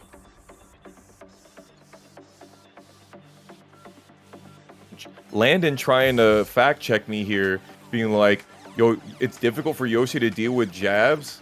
Yeah, man. If Jermanji likes to flash, which you know he does, jabs are typically going to whiff against Flash. Flash doesn't have a good hitbox that catches jabs. Now, granted, Jack has longer arms, and therefore it makes it a little bit easier for him to catch. And of course, maybe, you know, jab strings are not a good idea versus Yoshimitsu. I would say that is 100% what I would try to stay away from if I'm playing versus a character like Trizzy or Jermanji who like to do crouch dash 2, the flashing steel, you know, those 14 frame counter hit launcher with 6 frame high crush. This is one of the things that you don't want to do.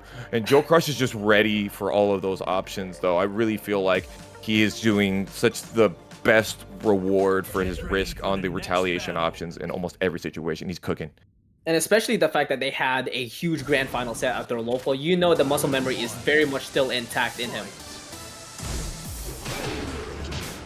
And now he's got so many Yoshimitsus in his area now, not just the baser, but now Jermanji as well. We love that. Jermanji immediately getting the down forward too, and Joe getting sent over to the wall. I think he's going to get himself out pretty quick though.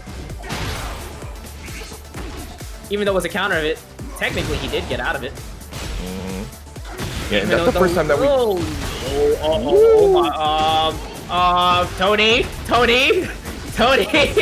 Don't sit here and act like I didn't think that this was gonna happen, because this is Joe Crush right now. He has his back to the wall and he says, this is where I thrive. This man is just like me. You got a deadline, he gets even better. He gets even closer. He gets more powerful.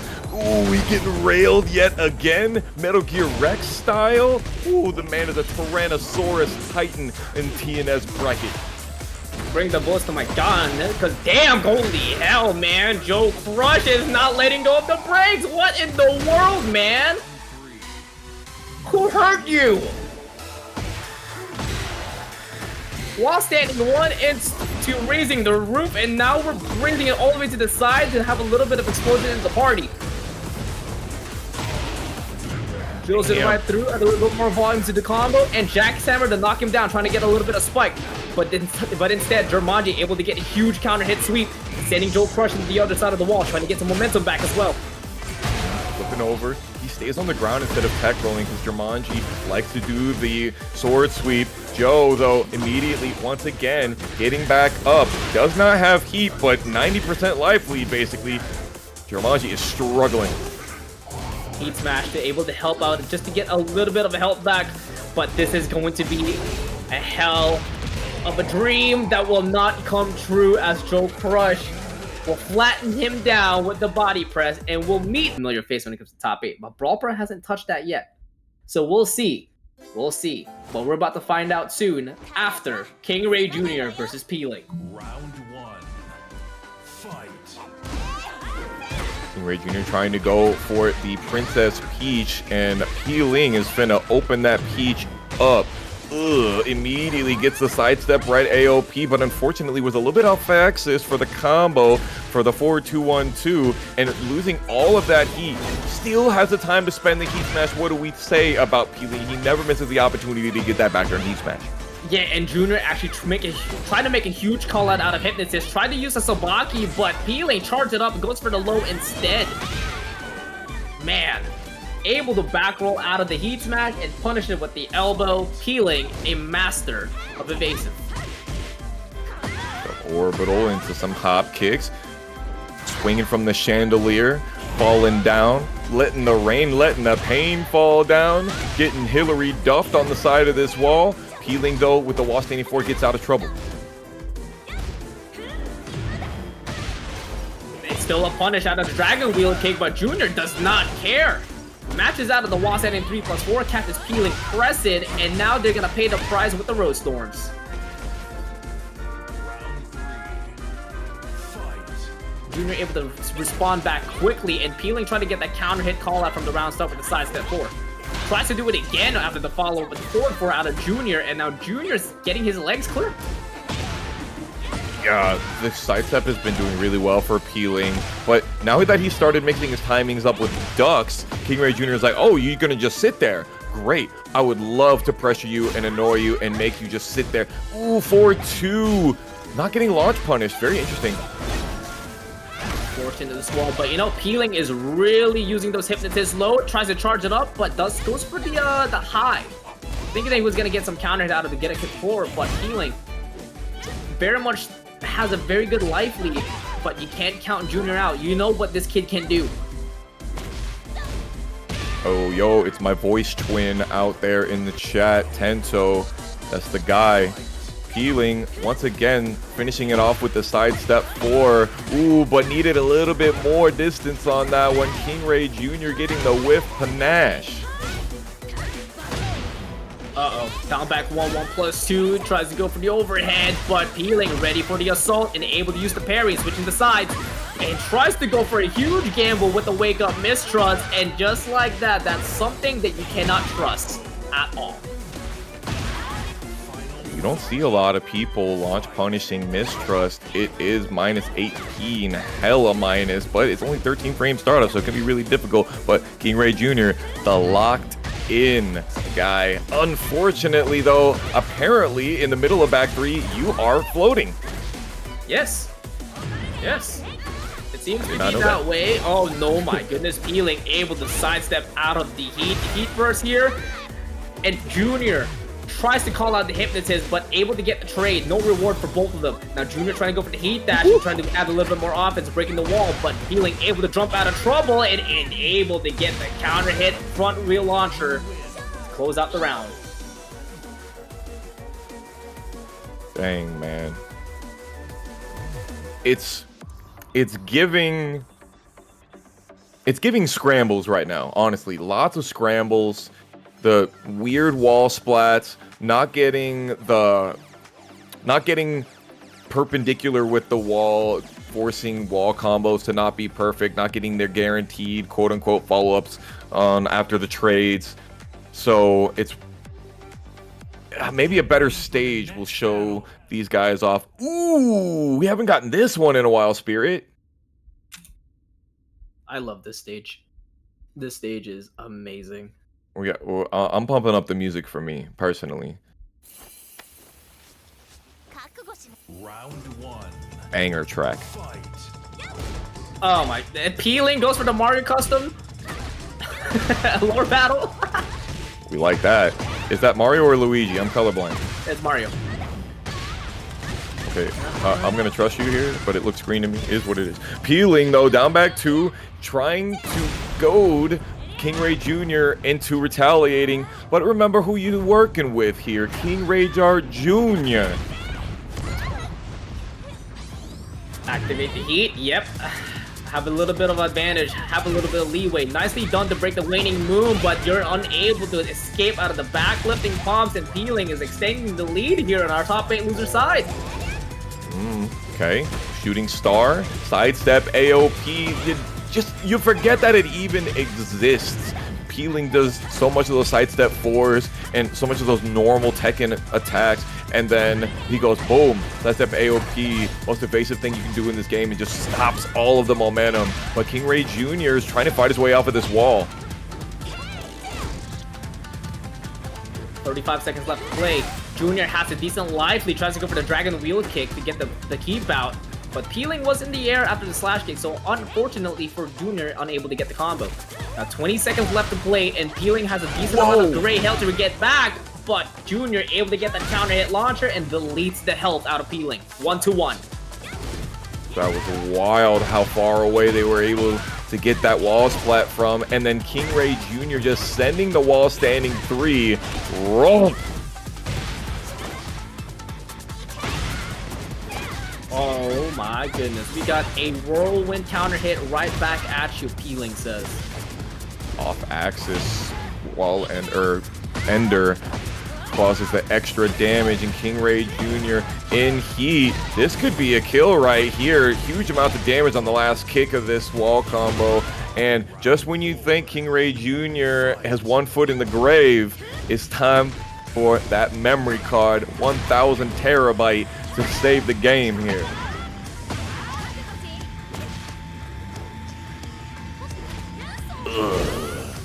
Able to break the grab, but Peeling is looking stunned. Junior able to get so many openings with inner strength, but the second one will not guarantee him a combo. Both of them activating heat, trying to get a little bit of advantage on the play style, but Peeling tries to go for the shooting star Nova, but it's not going to connect as Junior able to evade it with a sidestep to heat dash, and he's going to continue on the offense and cleans it up with the down 1+2. Please random back to that same stage. Bro, the final round song, it's such a bang. And then you get the flute in the background. Shades of Vermilion Gates. Was that what it was? Vermilion Gates? Yes. The Kunimitsu stage. Oh, that track was such a banger, and this reminds me so much of it. Jermanji Temple. Freaking love that track. Speaking of track, KingReyJr. is on track to be able to make it further on into our top 8 losers if he keeps this up with this momentum. But remember, it's Peeling. Both of these guys have adaptation ready to go. Stage gonna be filled with explosive ×4. Let's see which one makes the boom. Down 1+2 to start it off. All classic by KingReyJr. Yeah, doing those cancels on those cancelable attacks, whether they're lows or mids, and then going straight for the down 1+2, catching the opponent doing a fuzzy duck. That's KingReyJr. 101.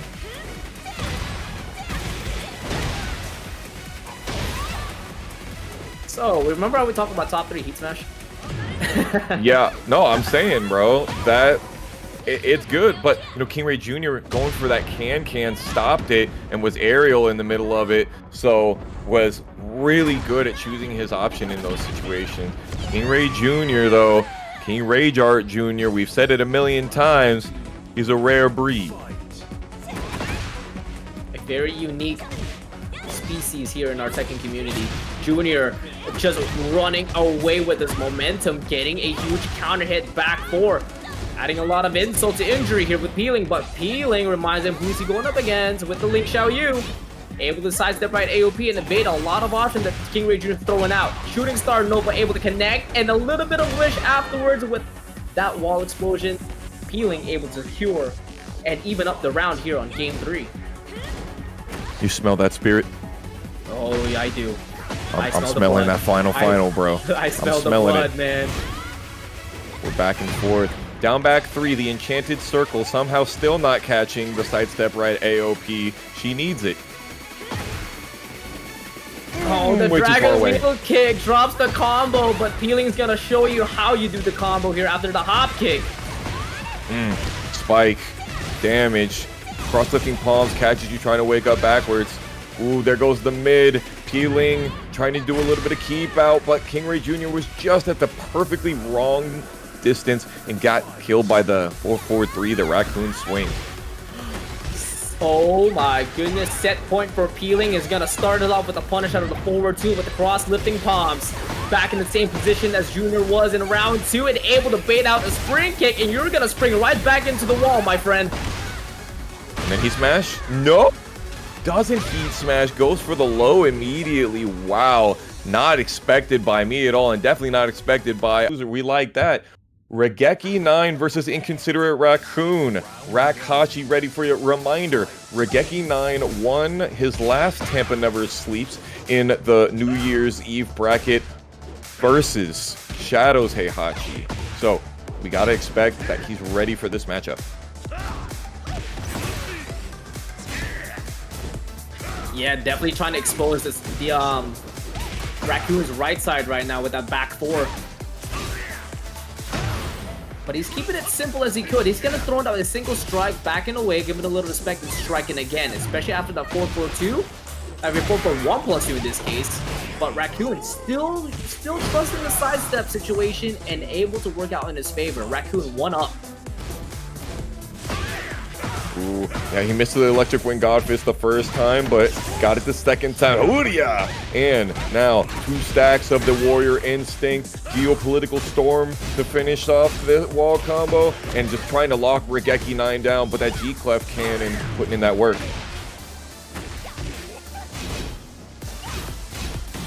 And now Raccoon does not want to swing here, does not want to deal with any of Raigeki's offense. Able to break out of the 1+2, but Raigeki can do the same as well. 30 seconds left to play, and Raccoon has all the rage he needs. That's what happens when you have the life lead. You have the ability to stay calm in those situations. Ooh, wow, Raigeki didn't go for the mid-low, went mid-mid. Raccoon got the trade all the same though. Does not get the ability to finish off the combo, but down forward 1, charge 2 allows the finish in round 2. Low parry closes out the game, and Raccoon is sitting comfortably 2 rounds up to none. Raigeki trying to play a small Tekken out, trying to get the victory, but Raccoon is just playing so much better.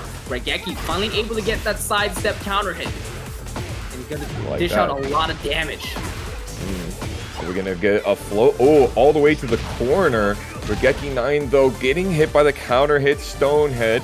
Raccoon trying to do the power bomb, flips over, and I wanted you to break that throw. Now your back is to the corner. 3-2 into the dash and throws for the Raijin mix, and Raccoon catches Raigeki jabbing and goes under with the electric dragon uppercut. A very convincing game won by InconsiderateRaccoon. Make that a considerate game, at least. Real quick, I want to mention that Raigeki 9 was trying to mirror InconsiderateRaccoon's toxicity that he's well known for during his streams. During Rack's play, he likes to be nice and conservative, cool and composed. He uses his jabs a lot, but I saw myself a delayed hop kick in that very last interaction that Raigeki 9 was going for. He was trying to go for some big call. He was trying to show Raccoon that he got it like that, but he died for it. Yeah, all we can do is just respect the decision, my friend, because that would have been a hell of a commitment. Yeah, you gotta respect the gumption, the gravitas, the cajones on Raigeki 9. Ooh, the running 3 hat catching so meaty was so great, but Raccoon not worried about it at all. Fights his way out, gets the launcher, and basically sending Raigeki over to the other corner.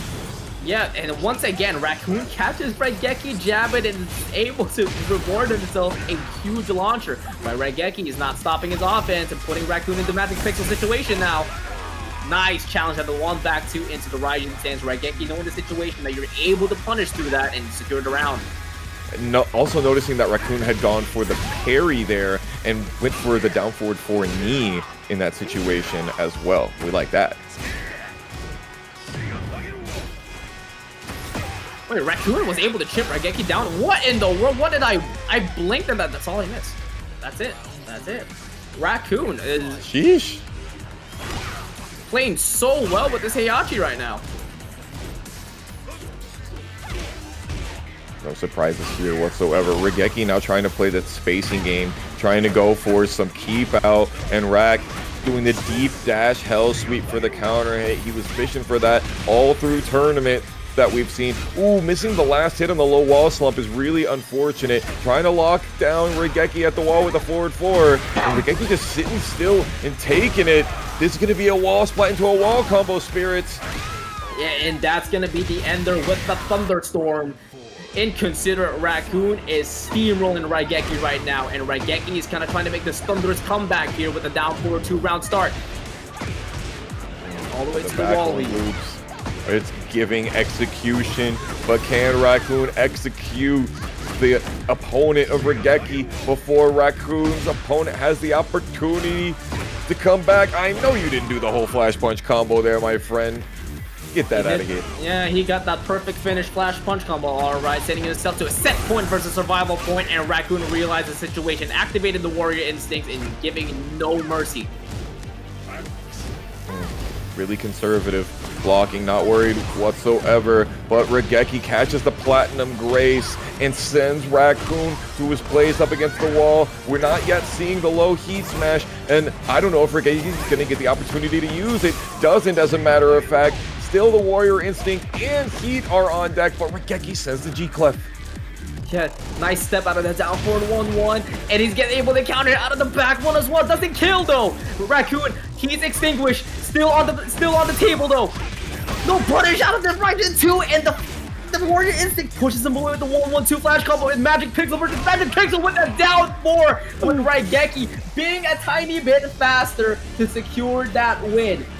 A cliffhanger of Game 2 with an actual ending coming up to Game 3. You're not going anywhere. You're staying here. I would just like to really briefly talk about a small thing that is very, very strong with Heihachi. That down forward 1-1. You whiff the first hit, and it doesn't matter if your name is Lili Rochefort. You try to sidestep that second hit, it's going to track you no matter what. Range 2, range 3, nothing you can do about it. You have to do sidestep duck. And that's what made that last set of interactions so close. Regeki had the sidestep read, but down forward 1-1 just tracked so well that Raccoon was able to stay on top of him all the same. Game 3, though, in Times Square. Guys, I want to know who you like for this one. Let me know if you like Regeki or if you like the Endure champion InconsiderateRaccoon. Sponsor Raigeki as well. Agreed. Counter heat right back. We can play the same temperature right now, but Raigeki able to crush the jab with the back one, and here comes the feisty rabbit mix-up. Nice and safe. He's in the flash punch. Okay, really charging that Raijin stance, but Raigeki knew not to duck in that situation. Ready for it. Raigeki is not ducking at all, but Raccoon is the one stepping, taking a page out of Lily's book, putting himself next to the concession stands, and punishes the Kippa with yet another flash punch combo. Raccoon has taken the lead once again. Raigeki trying to use their down forward one of their own. Super good for Lili, but she's not using, Raigeki is not using the range 0 very often. Trying to throw the submissive heel at Raccoon and saying down boy, and gonna send him all the way over to the wall with this big aerial tailspin. Send him to the phone booth, leave a message after the tone, but yet let me get a sausage real quick, and it's gonna be meaty after the sabaki because InconsiderateRaccoon able to get a massive health back. Whipping a sausage into Lili is crazy. Didn't get the wall splat. Back 4 catching in that situation, the sidestep left, the side that it is strong on. Perfect option choice from Raccoon. Set point for Raccoon to move on even further, and the top 8 losers. Raigeki has a comeback of a lifetime. Down 0-2. Can you do it though? Root of Evil jumping on him, going for those cheeky lows. Heihachi going for those running 3s, slash kicking. No wall splat, thank God for Raigeki 9. Here come the mix, 11 frame punish. This is great. 2-4, able to get the side wall splat, but unable to finish the combo. But Raigeki able to evade the jab with this amazing sidestep. and closes out with a feisty rabbit heat dash into the Rayjar. Raigeki Wow. is going to extend gameplay here on game number 3. That's not the only thing that's getting extended out here in Tampa Never Sleeps. Oh my god. We are in round 4. I gotta say, I gotta smell another final round for us, Spirit. It's definitely on the horizon, but Raccoon does not want that. He's gonna try his best, trying to add a little bit more mix-up. Raigeki able to block the Hellsweep, able to get the launch, but will get the forward 4. This is gonna be huge momentum shift for Raigeki. He's able to do it correctly. All about that execution. Raigeki 9 not wasting any resources, spending the heat smash in the corner for the dub. Raccoon has to use the possibility, has to use his opportunities to run the Warrior Instinct, but I think Raigeki 9 is gonna smother him. He definitely is. Nicely done to block the low once again, and Raccoon does so with a stop, activating the Warrior Instinct, and now has the advantage. 1 back 2 into the mix-up, into the 2, and then catches the frame with the flash combo and slashes it down completely to conclude this set. InconsiderateRaccoon tells Raigeki that he's the real thunder of this top 8. For sure in it. 100%. Joe, Shadow, Peeling, Riddum, KingReyJr. Those are top 5. Easy. And many more. But you know what? Yep. Let's get right into the action here. Ling Xiaoyu versus the Shaheen. A classic. Peeling versus Riddum. Hold up real quick. We got our homie Bloodhawk out there in the chat. Resident Heihachi enjoyer. Hope you're doing good out there in NYC. Hope to be able to make it out to you sometime this year. Maybe at DIY. We'll see about that. What in the flippity floppity flu we doing over here with this wall flip over here? Riddum getting caught. Oh my god, these wall bounces are doing mileage for Peeling. Riddum trying to do the same trick here, trying to get some control, but it's not working out. Riddum trying to do it again. They both really love their wall flips. Joe as well, but like Peeling, he has his back to a wall, you can expect him to flip the hell out of there.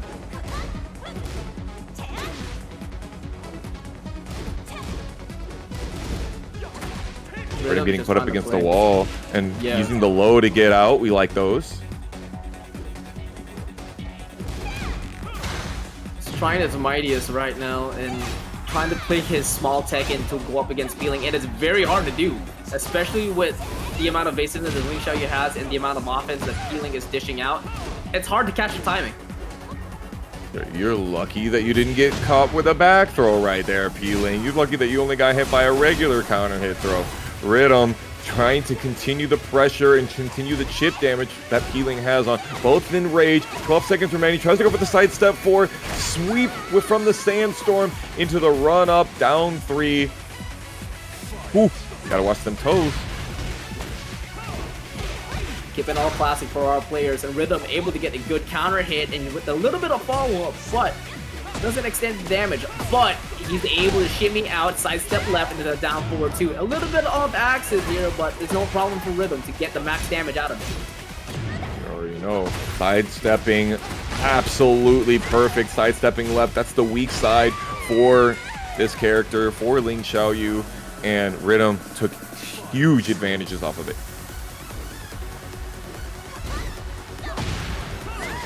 Down 2 into the Sandstorm. Riddum is clinically operating Peeling with these lows. There's the sidestep AOP. I was about to say, Riddum keeps going for those really small, tight pokes and stopping from Peeling to be able to retaliate. But if there's one thing that Ling Xiaoyu forces you to do, it's stop your offense and get delays. But you know, it's something that Riddum does very well against his opponent. It's able to get that sidestep into the engager or hop kick, and that's exactly what he did. A little hiccup into the first round, but Riddum was able to bounce back and secure that game.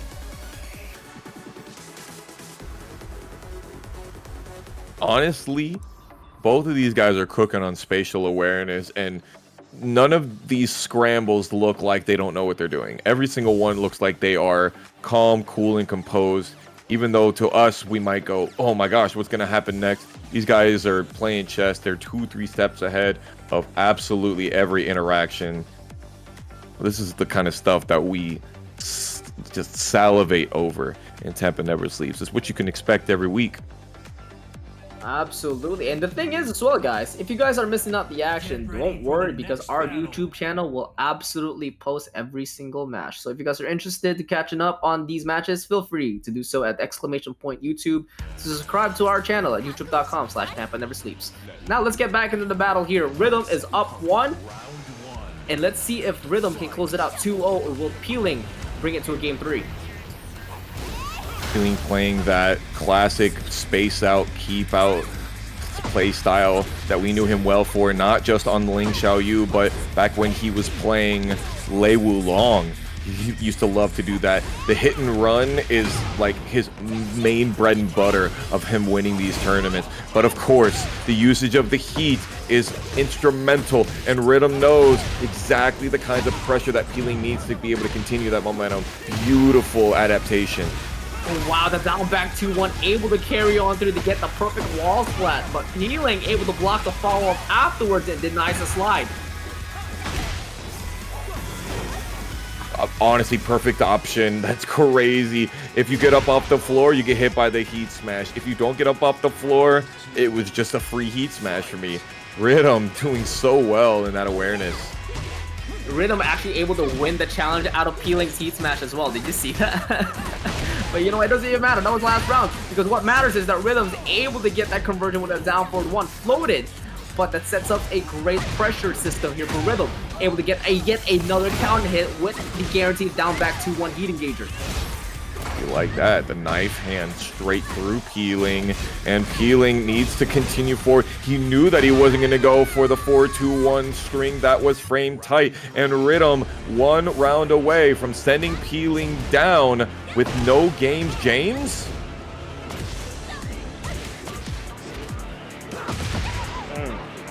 It could possibly be a case of that. Riddum is just adding so much mental pressure on Peeling's shoulder. He doesn't need to overextend. He's waiting for Peeling's mistakes. If it's low, into the back 2, Peeling staying alive. Sometimes you can't wait too long, right? Yeah, 100%. Peeling knows that if Riddum gets any momentum, then it's over for his. Peeling just trying to go for small stuff. Riddum using the sneak cancel into the sandstorm, immediately getting the heat engager. Oh, but Peeling right back at it with a side step 4 spirit. Yeah, he was really looking for that in game 1 and 2, and finally able to get it. Wow. And not just that, but able to extend the combo all the way to the wall where he exactly wants the offense to be to set up final round. That's so whack. She hits you with heat smash from back turn. Oh my god. Immediate low parry. Riddum not trying to give up any of this. And the low parry going all the way through with the wall standing 3s. Man, he's so locked. Uh-oh, ain't over just yet. Hold on. Activates the heat cancel, but Peeling will only get a chip of low. But we'll get the hypnotist mix up and Riddum able to block the mid. Cracker. Ooh, didn't get the bigger guaranteed knockdown there. Wanted to make sure that Riddum didn't try something cheeky with the wall standing 4 or anything, or wake up 4, and that's gonna tie up the game. This is what we talk about, is like, it's a huge momentum based game. Peeling knows how to stop momentum if he knows anything. Yeah, it's crazy how Peeling dictates the temperature of the game, right? So when he is down 0-2, he likes to backdash a lot, and you're kind of like trying to play the timing of when he's gonna come in and when can you do their keep out move or when can you jab. But Peeling just knows when to strike with the slash kicks or the forward to add more pressure. Yeah, especially at the wall. And, you know, Riddum was noticing that. Something I'm seeing a lot of, while standing 1 and down forward 1 have really been stopping Peeling from using that AOP. And it's really been killing Peeling from delaying his options, because Riddum will just delay with the instant while standing 1 and just stop anything. So good. Game 3 here, ladies and gents. Only one can move on to loser semis. And We're gonna settle it here at Orbit Arena. 1-2-1 and Riddum overextends, it seems, getting hit by the counter hit. Again, that down forward one catching, peeling, trying to do some sidestep right evasion, not working. Peeling, catching Riddum, backdashing with the lows. It's the hit and run, man. This guy is just wanted in all 50 states for that, bro. Firecracker into the follow-up. Will not get a lot, but Riddum is not ducking just yet out of Hypnotist. With his back against the wall, but he does get caught stepping, and Peeling able to find some explosion with that heat dash, able to secure the round and taking the lead. Wow, trying to come back with the Sandstorm, and Peeling still knowing how Riddle will try to go and do something cheeky back. Working so well, his options down back 2-1, catching the whiff punish, and this could send it real quick if Peeling can't pop back out of this wall. Wow. Wow. Amazing. I've never seen that. I've never seen a lane player to actually complete the spin and punish. Game 3, round 2 was wild. Riddum trying to be able to come back from the evasive nature of Peeling's defense and offense. It is seamless. A best defense is a good offense, and Peeling says, how about a little bit of both? Not giving Riddum any room to breathe. Back into the heat. Heat smash, adding more pressure, but this time Riddum able to block the wheel out of the Hypnotist and trying to find his confidence right back, but the hot kick's gonna whiff, and then the double palms will secure the deal. Peeling. It's your boy. It's Foxhound. You know you want to give me the mirror match. You know you want to give it to me. Peeling, don't listen to me. Play the link. I want to see the madness. Anyways, back in here into the game, Raccoon starts off with vengeance, runs off with the electric right out the gate, and Jermanji is stunned. Okay, could not get the demon breath there. Tech rolling into the samurai cutter, even the off axis, we got those. Yep, 14 frame punishable. We're ready for that with the wall standing one. Raccoon showing the knowledge. Yeah, I know you like to go for flash when I'm going to get my stance transition. That's why I blocked and I punished you with it. Yeah, keep trying that. Counter by any chance? Oh my god. No, you know what? No, forget the actual counter. This is a counter hit. Raccoon. Another straight hit. At this time, it's a hell sweep and taking away yet again 30% out of his health. Able to back away out of the Spirit of the Way and dish out more damage, whether it's floating, closing off with a thunderstorm into the forward 3. Backdash sidestep. Beautiful by InconsiderateRaccoon right there. Dashes up into the down forward, one charge 2, but unfortunately leaves just a little bit too much space. And Jermanji's gonna dash up, down to 2 into the wall, and gonna make you sit down there and eat an extra 40 damage. Sheesh, you're done. 15 seconds, and then we go next. Jermanji ain't going down with a fight. Goes with the please stance into the low mix-up and gets the follow-up afterwards. Raccoon doesn't want to deal with the Dragonfly mix-up and able to jab out of escape and able to get a full combo as well.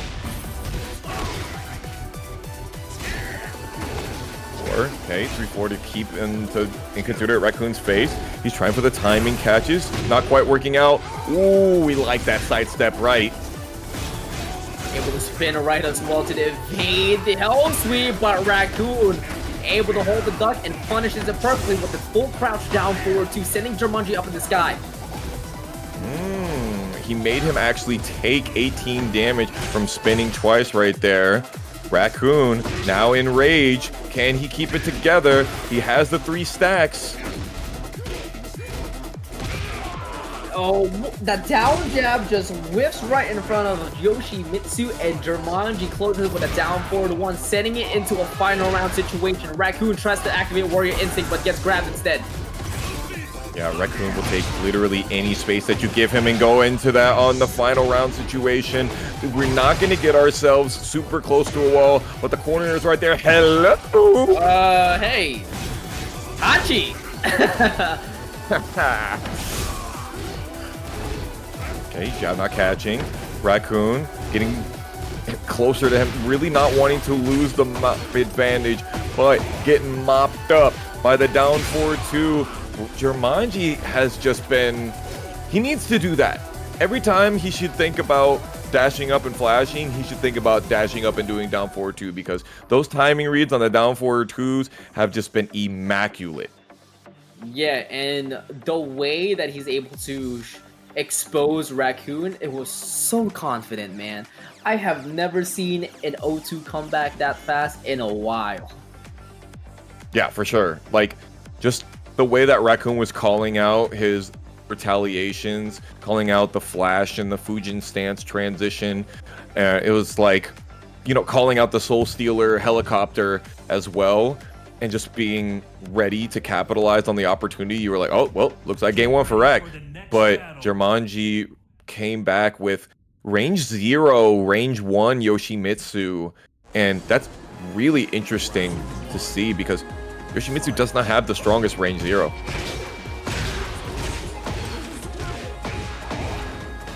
Doesn't even matter. Range 0, range 1. Jermanji's got the blocks on hand, man. Step right duck. We like that. Ooh, and then of course the down jab. You're only -8 after you do full forward 4. And if you do some -6, excuse me, and then you go to the down jab, it's going to immediately high crush. Get him. Ooh, Raccoon not ready for the flash. Oh man, you want to send me up in the air, but Jermanji's got the keep out down 4-2 way better than yours. And my goodness, you reach, I teach, as Jermanji shows off the flash out of the Raijin stance. Yup, nice interruption. Jermanji delayed that 3rd string to his own hubris. No flashing steal for you, and then the flee into the CD1. Woo! Ow! We like that. We got you ruined for sure, because Jermanji is 2 rounds to none and 1 round away to meet Peeling and loser semifinal. Rack only has 1 stack of the Warrior Instinct right now. Jermanji, what did I say? Oh, he tried to bait that one. He tried to bait the timing. Sure, no, and maybe not that time.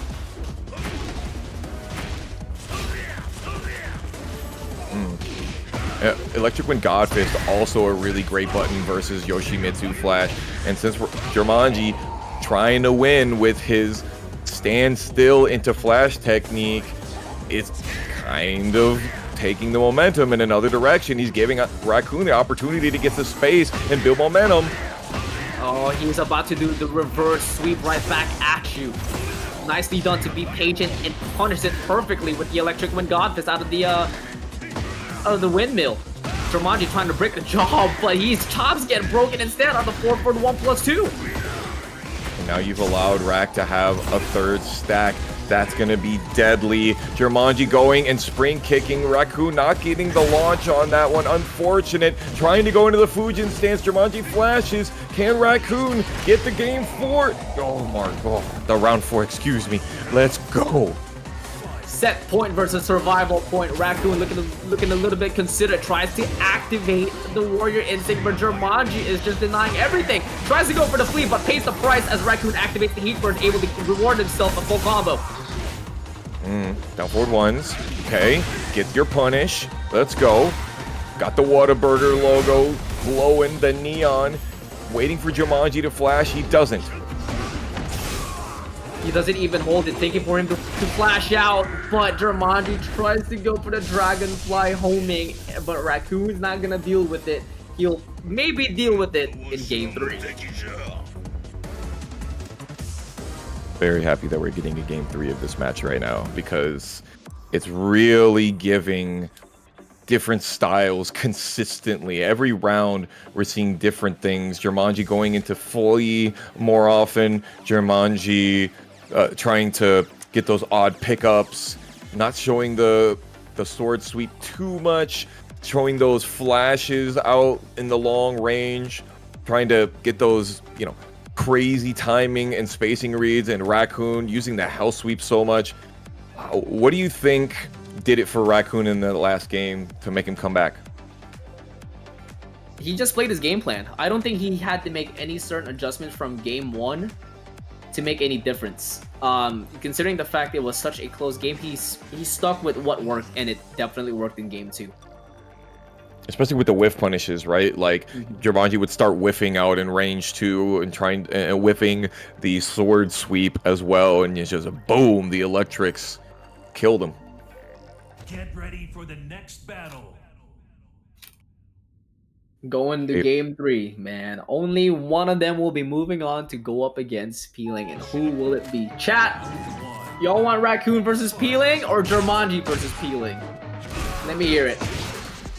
A good question. Raccoon can't get the long range 1+2 tech rolls in that situation after the flea knockdown. The classic.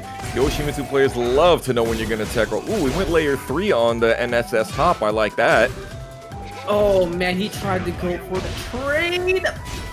Oh, interesting. That's not going to be floated, but it doesn't even matter because he's going to get floated anyways from the jab checks. Exactly what you want to do when Yoshimitsu's in flee, though. You want to use your armor move that will float, aka the heat burst, every single time. And consider Raccoon, knowing that he's Mega Plus after hitting the Hell Sweep, and catches him coming up with the back 4. Yeesh! And starts off with a round start into the forward 3 heat engager, and then baits out the flash again and punishes with the Hell Axle. Oh my goodness, with the heat smash coming up, this is going to spell out a perfect and yet another situation for Raccoon to eliminate Jermanji. Again, Jermanji flashing up against the Fujin stance transition. Raccoon letting him get away with it in that case. Tries to go for a down for 2, maybe electric attempt, not sure, but there goes the Demon Paw, 3 stacks. CD3's in the mix-up, trying to cap Jermanji's duck in, but Jermanji, the trigger finger's too happy when it comes to the flash and is gonna pay the price. Raccoon closes off game 3 with a no round brown and will be getting Heihachi. This is Raccoon's fault. He's trying to tell us that he's the Heihachi of North America, but he's gonna have to prove that because Shadow right now finna put a shadow over Joe Crush. He was able to win TNS last week and was able to win Frosty Faustings as well. So let's see what Joe can do to make his dominance of the TNS Titan known. Reminder, he has 15 TNS wins under his belt. Damn. You know what? I got the reference, Shadow. This man is repping the Team Liquid Heihachi. Oh my god, yo, forget the carousel. This is the ride you want to go in. This is called the Electro Wind Gonfist, hosted by Heihachi Mishima. Sponsored by Team Liquid, all the way to the wall, and we're gonna close it off with the Heat Dash. Never mind, we're gonna whip the CD3. This is a problem! Sidestep 2 catches out of 20Z presses, and Joe Crush has a chance to make this comeback. Ooh, the Patriot Fist to raise the roof on the end of it. Ooh, okay. Shadow ducked to beat either the throw or the put you to bed sleeper. Joe Crush still caught him though with the railgun on the end. Yeah, what a turnaround there in an instant by Joe Crush, having us all shook, but Shadow 20Z is not shaken at all as he's able to stabilize himself with another launcher with the full crash down 4-2. The QCF2 ender, the lightning fast death fist catching Joe, and that momentum completely squashed. Now going on to round 3, they're playing a little bit more respect. It's the small stuff that they're doing, right? Shadow really using a lot of those down forward ones. And Joe is like, you know what? You just want to backdash? I'll just come in with this windmill. And Shadow choosing not to go with the armor move to beat it, as a lot of people would do. Get down there. No Hell Axle for you. The gears are grinding, and Joe Crush is mogging right now. Doesn't get the kill, tries to go for the Joe Crush special, and Shadow 20Z has a chance as well. Get him. Oh my god. Yes, sir. Oh my god. Oh my god. Is it? You know what time it is. You know what time it is. Everybody get the clocks out. We got 10 seconds running out, and Joe Crush is trying to deny that. Goes for the 4-1 plus the heat dash and trying to chip him away. Shadow 20Z gets the opening, 1 back 2, and Joe Crush mashes out of the Raijin 2.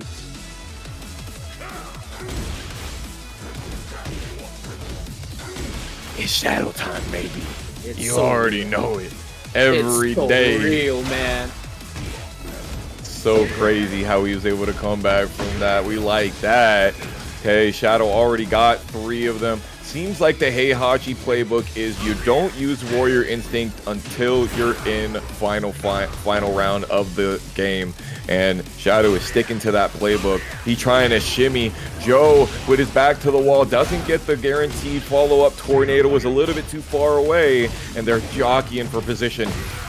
Yeah, definitely. As Shadow tries to step to the right, but Joe able to activate the homing move and tracks its plays and knocks him down. Bringing us to a final round in Game 1 of Winner's Final. Bro, you get drilled up against the wall at Times Square in front of thousands of people. That's crazy. Shadow 20Z letting the Warriors instinct rip right here. And Joe backdashing. And then the dirty bubble popping. And the Plasma Barrier able to catch the 4-4-3, but Joe doesn't do anything. Tries to go for the double sweep mix-up, and Shadow 20Z was ready for the second one, able to punch it perfectly with full crash down 4-2. Damn, he still has heat, is able to put him all the way to the wall. Yes, sir. Demon Breath, throwing all of that recoverable life at him. Joe still has the ability to come back. He bounces. Shadow spends the key dash, puts him in rage, sends the immediate Electric Wind God Fist from the Fujin stance. No opportunities for him to interrupt right there. And Joe Crush loses game 1. And not for lack of trying, though. Both of these guys are slugging it out. This is Tampa Never Sleeps. This is the stuff we was looking for. Chad, I'm not gonna lie. I was yawning a lot. I was really yawning a lot. But these comebacks are waking me up. Not just this match, but every single match's comebacks has been waking me up. Also, Jermanji, thank you so much for the raid, brother. Great job, man. Nah, man, I gotta tell you, Shadow Riddum, Joker Jermanji, Rack Regeki, Peeling Jr., like all those matches, fire. Not to mention Rack Jermanji and Peeling Riddum. Yo, insane. And of course, Joe Crush Shadow 20Z already coming out as a banger. This is the mixtape going to be heard around the world. People are going to remember TNS number 52. The first TNS after Tekken 8's birthday, nonetheless. Shadow ducking after the wall standing 3. Joe Crush able to find an opening with the 10-frame follow-up. Sidestep 2 into the upper. Shadow stopping it, and once again doing one back 2 into the Fujin stance 2, exactly how he was able to finish out game 1. And he's really showing that Joe Crush is going to have to be a little bit more careful if he's going to try to interrupt. Yeah, and Shadow 20Z able to backdash away and able to have the heat burst from Joe Crush whiff, therefore exposing him for a whiff punish out of the heat smash. Shadow 20Z making quick work to make the comeback. He tried the armor. Can you get the just frame block? No, sir. Somebody the other day told me it's actually a 3-frame block window now to be able to block after the fact. But Shadow 20Z staying alive on the end of it. Yowza! In the middle of the Hell Axe, so that was a big risk. Wait, can you still block after the flashing? Yes. Oh, awesome. Yeah. Yeah, you still get thrown, but it's the hit after the throw that actually does the damage.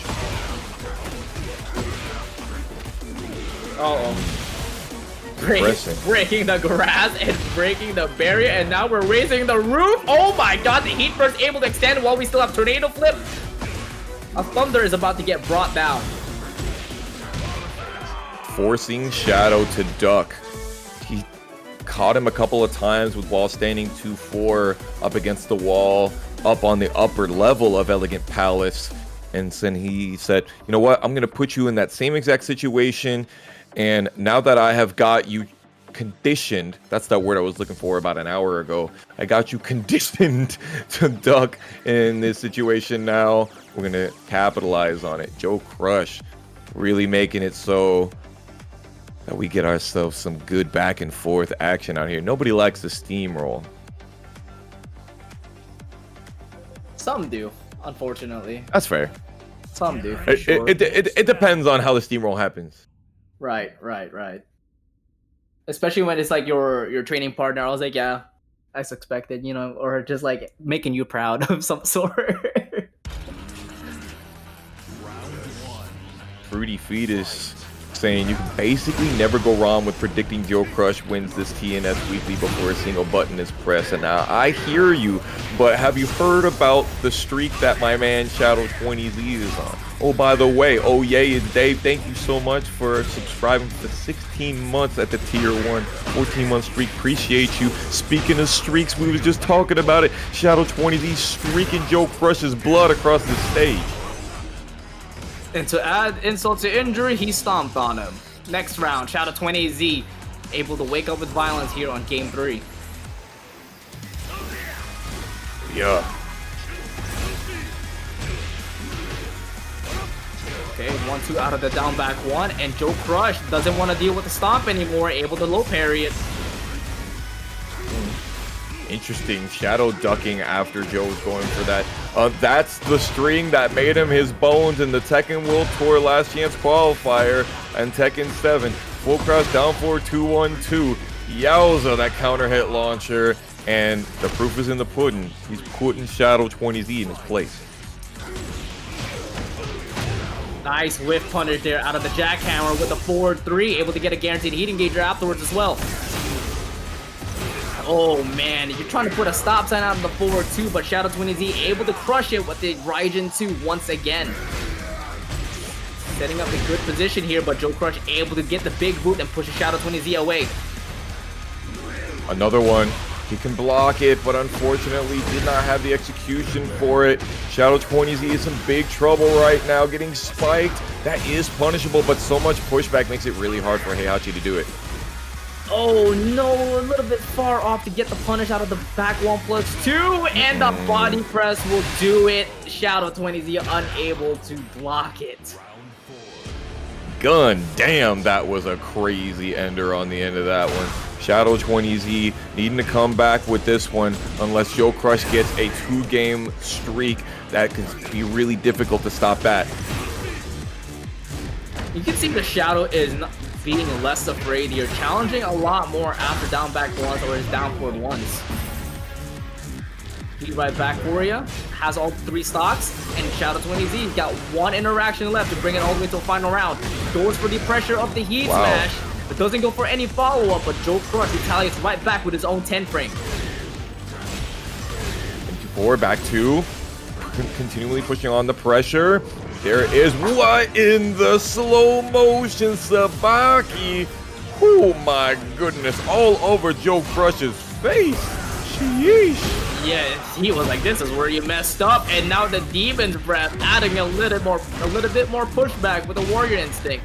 But Shadow 20Z, a little too much challenging, will cost the price as Joe Crush finally gets the string counter hit. There you go, drilling him. Back 2, back 1+2, get the heat dash, using that pulverizer, using the full crouch that is so deadly for Jack's kit. And Shadow 20Z unfortunately gets caught with the pulverizer. And how could this be? Shadow dying with heat? Bro, I was about to say the same thing. He had all of that in his arsenal. Had a chance to activate it when he was on the ground, but Shadow played it a little too safe, I would say. Now, question. It's a first to 3 set. Do we see game 5? Do we see a change? No, we don't. Of course, Shadow 20Z sticks to his guns. We know he do. We go into game 5. We are 100% going to game 5. Kimchi God saying, I always think of these two as the Punk and Knuckle Do of Tekken. That's crazy. Honestly, facts. It's valid. It's a valid point. Who would Junior be? Oh, that's a good question. He know Brian F. I'll tell you that. Jeez, able to get the float combo out of the forward 3. Even though it was a little bit tip range, it was able to carry all the way to the wall. 13 frame punishable. Got it. Got the huge amount of the gray life back. The trade stops back to neutral. Who's going to spend the heat first? It's Joe. tries to go for the electric, but gets the miss input, punish it, and gets the omen. No, only will get the down forward 1, but 1 damage is better than none. Getting close to that Shadow time. This time Shadow breaking the throw, and immediately Joe says, talk to the hand, trying to retaliate after my throw break. You better do something that's more frame tight than that. Sidestep within the back 4, able to push him away. Joe kind of utilizing a little bit more tracking on his right side. We tried for the headbutt, the 4-3+4, and gigantic whiff punishment. Shadow 20Z misses the rocket uppercut when it whiff punished. Damn, that could have been massive. It could have been a round ender for sure. But we've got 30 seconds left to play, and Joe is the first one to activate heat. Oh no, Shadow 20Z gets caught pressing once again, and that spells disaster for him as Joe dashes right through his face and closes it. But the combo drop. The combo drop like in first game. Oh my god, Shadow 20Z goes for the heat dash and just chips Joe Crush away. 1 back 2, we're not going to the right hand. It's time. Down for 1-1. Down for 1 charge 2. Oh, talk to the hand, little man. Back 2, knocks him down. He did it. He came out on top in Shadow time. I think the clock needs to reset. Daylight savings time is coming up because Joe is up 2 rounds to none and 1 round away to get a winner's side grand final spot. Shadow 20Z wakes up backwards and magically is not getting hit by the down forward 2. Shadow misses the forward 2 punish. Unfortunate. Now he's finally chipping down at some of the life of Joe. He could do it. I believe in my man. Back 2 and gets a counter hit out of the down forward 1-2 with the follow-up. Volcano Buster will not get connected as Shadow 20 trying to close up the range and playing it patiently as he could. No punish in the back 1+2, but we're going for the heat smash, and Joe Crush counters it with his own. Imagine doing an 11 frame punishable move when Jack-8 has heat ready to punish you with huge amounts of damage, huge knockdown, all of your match. And if I remember correctly, I think Raccoon did beat Shadow 1 point in the mirror match at TNS. But crazy, Joe just said he thinks Shadow won the last mirror match. I think it's been back and forth. Okay. Well, I need to see it go back and forth again. I'm looking for that tug of war. I'm looking to see every stage of it. Healing, though, trying to say, I'm ready, I want that pot. The pot or the Krabby Patty? Which one? You know what? He doesn't want any of them. He doesn't even want any of it because he got the round. That's what it was. My man here hitting him with the entire hydrodynamic spatula with potent starboard attachments and turbo drive. Raccoon, though, finna put the clamps on him.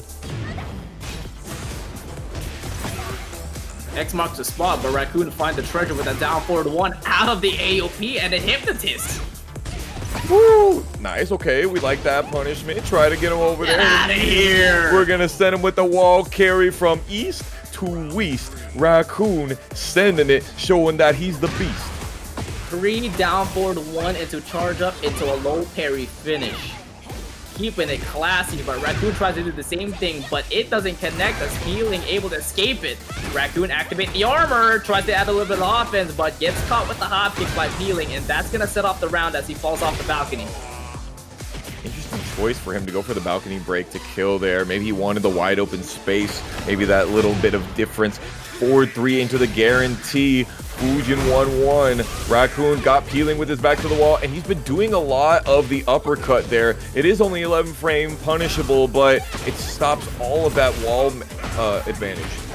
Damn, the low parries as well, but Raccoon has been on point. Doesn't go for that time though, and trying to fish it out of the back turn as well. Down forward 1-2 into charge up, catches peeling again, stepping.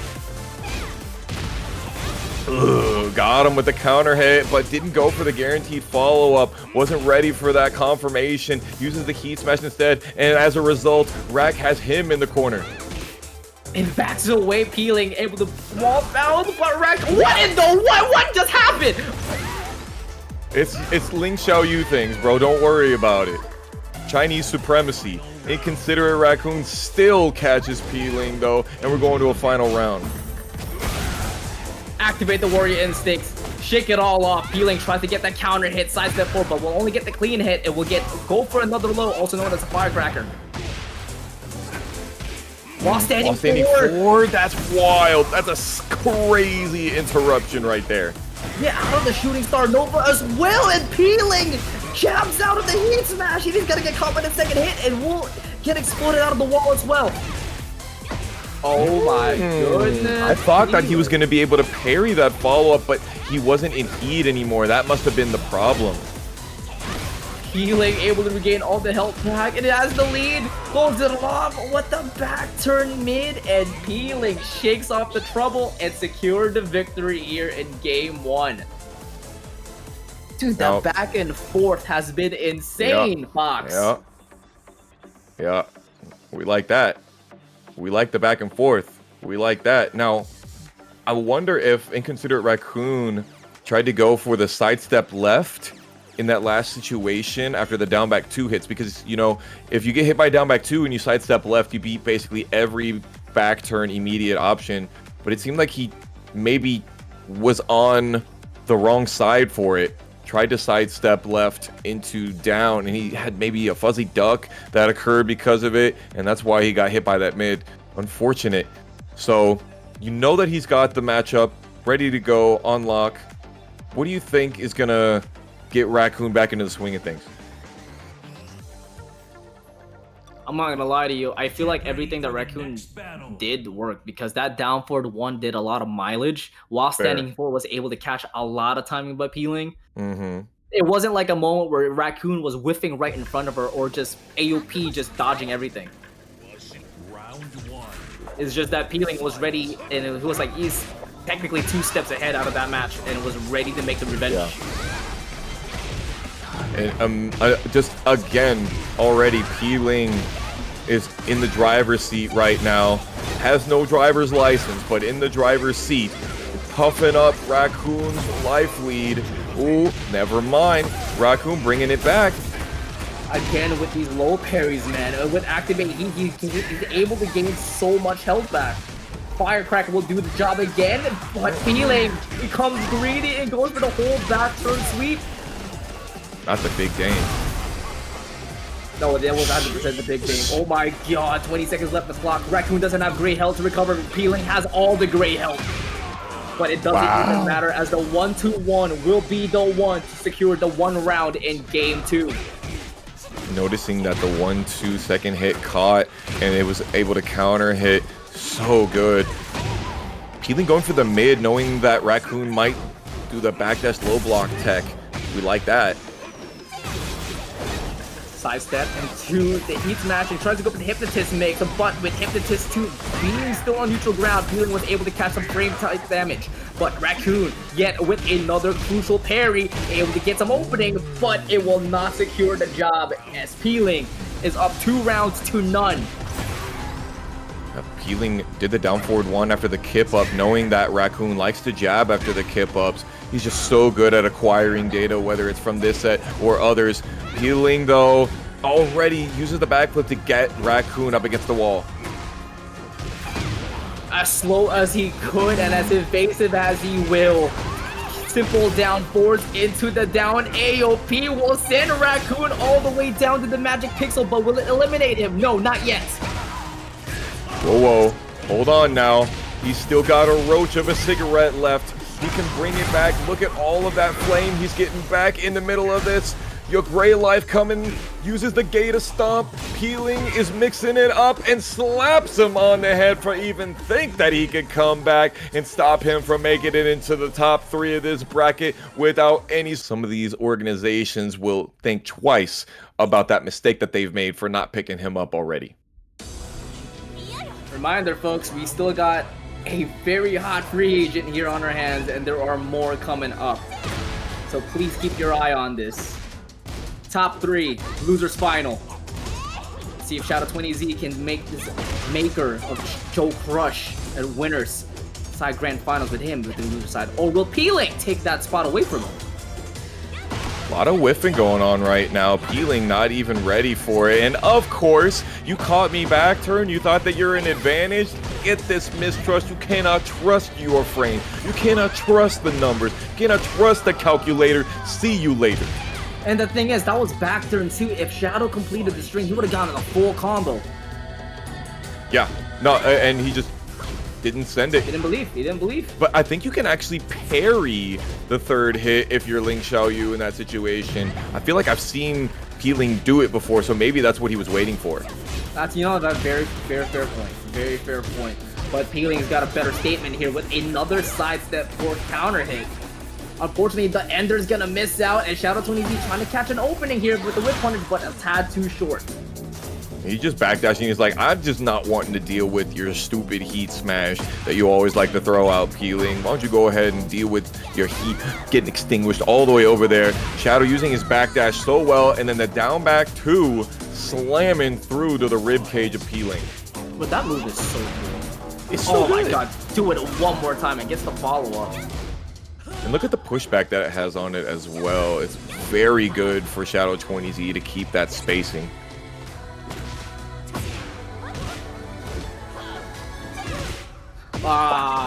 Man, doesn't eat. You know what? I expected the 10-frame punish, but Peeling got something better. A whiff punish with the cross-lifting palms, and this time with the combo ender working and mixing it up with the hip that hits low. Shadow20Z got caught sleeping out of that mix.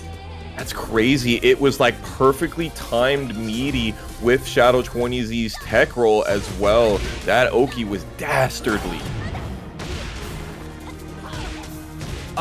Another beautiful back dish here by Shadow20Z out of the down back 2 and punish it with the down back down forward 2. Shadow20Z able to get a launcher out of it, but it was back turn, and now we're back on even ground with Shadow20Z's back up against the wall, and now they're up in the sky with a little bit on back with the Cali roll. Okay, best case scenario right there. Shadow20Z gets a legitimate chance to breathe. He's got rage, he has heat on deck, and once again we see Shadow20Z dying with the burner with gas left in it. Sometimes I want to ask players, what is the perfect time to use heat, or what makes you save heat in a very pinch moment? Yeah. And Shadow20Z is definitely that player. It's very unpredictable of when he uses heat. Yeah, it's very... He is so comfortable with his defense, so comfortable waiting for the time to finally boil down. And so even when he's down 80% life lead, 60% life lead, he feels comfortable. He doesn't worry about it. He's just like, you know what? It's cool. I have games to play. I have rounds to play with. And if this round I don't make it to the last 10 seconds, don't worry. Shadow time will come.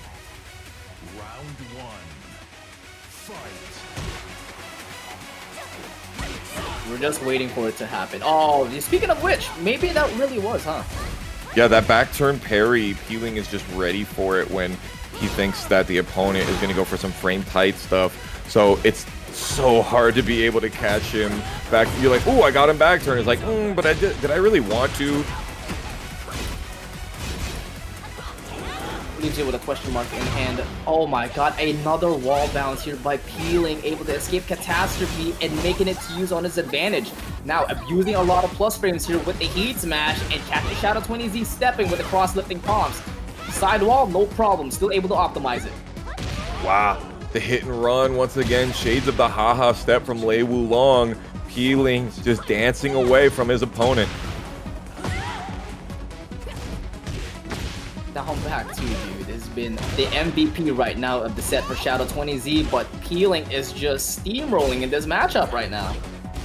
Yeah, he's got a down back 2 of his own that's been doing really well. Charged up while standing 2 and whiffing, and apparently it has such great whiff recovery that Shadow wasn't able to get the whiff punish on it. There goes the back turn heat smash already, and Shadow weathers the storm. He'll be able to weather down the storm, but Peeling rains down on the parade. But he's gonna leave off with a magic pixel here. This could be a chance. Able to start off with a low parry and has all the resources, and he finally utilizes it. 15 seconds left to play. This is where he thrives. A lot of gray life left for Shadow20Z and for Peeling. Peeling does not go for the wall flip Shadow was trying to space it out perfectly so that he could get a good sidestep or a backdash on it, but Peeling instead went for the shooting star. We like that. Yeah, instead of going backwards, the man will move forward, and he's running away in this third round, unfortunately unable to escape from Shadow's assault. Shadow 20Z staying alive here in game 2, but I don't think it's going to be for so much long as Peeling starts off round 4 with the cross-lifting palms. Jesus, that assault from Shadow 20Z is well seasoned this arena, but Peeling trying to keep Shadow 20Z stuck to the sides here. The patient game works out in his favor, just sidewalking out of the wall, but Peeling able to get out of there with no trouble at all with the wall jump.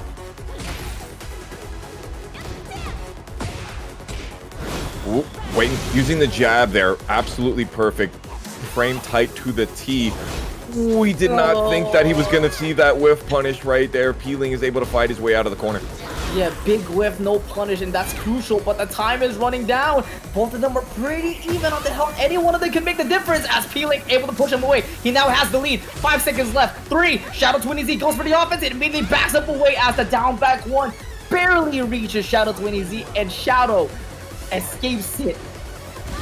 Barely.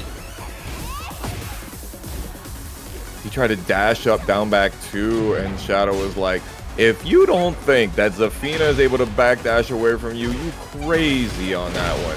Down back 2, he tries to interrupt in the middle of the heat smash, but only movement can get you away from that sequence. But unfortunately, the movement will not work out in this favor once again. Shadow 20Z tried to catch up with the jab, but Peeling the front flip is just working out a lot, catching a lot of time and getting a lot of counter hits. And yet, what did it result to again, Tony? Shadow dying in heat. Oh, dying with heat. Damn, man. And again, I want to nominate Ling's Heat Smash for best in the game because, again, every time it hits you, you still have to take standing mix from Hypnotist stance. And it is just so perilous in that situation. Shadow 20Z having to deal with it so much is just a testament to Peeling's belief that I am right. Get ready for the next battle. And we're gonna stick with the Zafina all the way through. You think, I don't know if there's a better character for this matchup, especially since like the down back 2 seems to be really working. Down forward 1 I think is pretty good for AOP as well. And not to mention Shadow likes to use a lot of Zafina's lows, so they could be really good. You prefer Zafina over Claudio in this specific matchup? Oh, absolutely. Yeah. Back 1 not really good for the sidestep right AOP in my opinion, and also I think Shadow's just been way more locked with Zafina lately. For sure, especially with the hot win across the costing as well. You gotta keep it going. But Peeling is about to turn it into a very chilling weather here as he's continued to extend the lead here. Whiff, catches him, gets the knockdown, another whiff, not punished. Shadow 20Z, another one, trying to catch Peeling standing on the ground, but nothing doing. These acrobats are ready. Yeah, so is Shadow's down back 2 once again, putting Peeling on rage and makes him unable to use heat as he finally gets a round up on the board and closing in it with the stance of the back 1+2 low. Peeling starts off with another counter hit with the double palms, putting Shadow 20Z up the wall. Straight through Shadow 20Z's rib cage. Peeling sending it. Finally doesn't have the ability. Shadow 20Z has learned through many months you have to stuff Peeling's attempts to use heat. What a duck out of the homing and still able to get a decent amount of follow-up. Unfortunately, the wall is able to save Shadow 20Z. On jab, Shadow missing the X marks the spot. Second hit, we like that. And then the second hit of the back turns down 3-4, and Peeling is 1 round away from sending Shadow 20Z home with no games, James. That might be the name of the game, but Peeling and Shadow 20Z are still smoking it out. Shadow 20Z able to stop the Heat Burst activation by peeling with the counter hit sweep, and now sending them down to Gordo's perch. And then extra damage on top of it on the end. Peeling trying to dance a little bit to get some extra. Oh, not getting the whiff punish. Bubble Palms catches him stepping. Charges up with the wall standing too, and Shadow 20Z is trying to be critical here with his whip punishes. It's no hard to whip punish that, it seems. Tarantula, vicious claw, down 3. Well, whatever that low is, excuse me. Shadow trying to stop the bleeding. Down back 2 again, catches Peeling stepping and pressing, but Shadow 20Z is whipping right in front of it, and Peeling punishes it with another cross lifting bombs. Activating the heat with a little bit more damage and getting a decent wall carry. Trying to gamble it up with the mistrust, but Shadow 20Z able to punish it, but not the best punish. Yeah, I think that maybe Zafina's down 4-2 might not have the range to be able to get the launch punish there, and Peeling took advantage of that spacing, took advantage of Shadow not punishing, and that's gonna send it. Princess Ling is in top 2. Guaranteed Princess Ling. Could be Queen Ling. We shall see. Yes. And that extra potential to be able to be a killer. So I 100% agree with you. It could be Peeling's time. And we're about to find out, right? Only one can tell the story, and we are here to witness it. Grand Finals, Joe Crush versus Peeling. Joe Crush on winner's side, Peeling's on losers. Peeling has to win this set to reset the bracket and win another one to get the tourney win for the first 2025 year 1 of Tekken 8. We see Joe Crush using the forward 3 to catch Peeling's sidestep rights. Ooh, that heat burst is just not good for Peeling. It's unfortunate. I've seen it whiff so many times. Jack's heat burst just is not going to catch Ling in almost any situation. Double forward 2, talk to the hand. Sheesh. Do you not understand what I'm trying to tell you? Oh my god. Do you not understand the words that are coming out of my hands? Absolutely not, because Peeling responded with the shooting star out of the low call out. Peeling able to get first blood here on Grand Finals, trying to get the counter hit the wall standing to keep up, but Joe Crush able to resist himself from pressing. Wow, that still catches. Still gets the 14 frame punish from that far away, but unfortunately was way too far off axis, too far away to get the lion's share of it.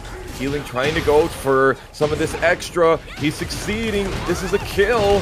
Flip kill. Now, we remember that Ling Xiaoyu has a special combo anywhere on the stage where she can hit with that Hypnotist Unblockable. We saw that a lot earlier in the last year of Tekken 8. I wonder if we see a little bit more of it. I completely forgot about the Hypnotist Unblock. Oh my! What?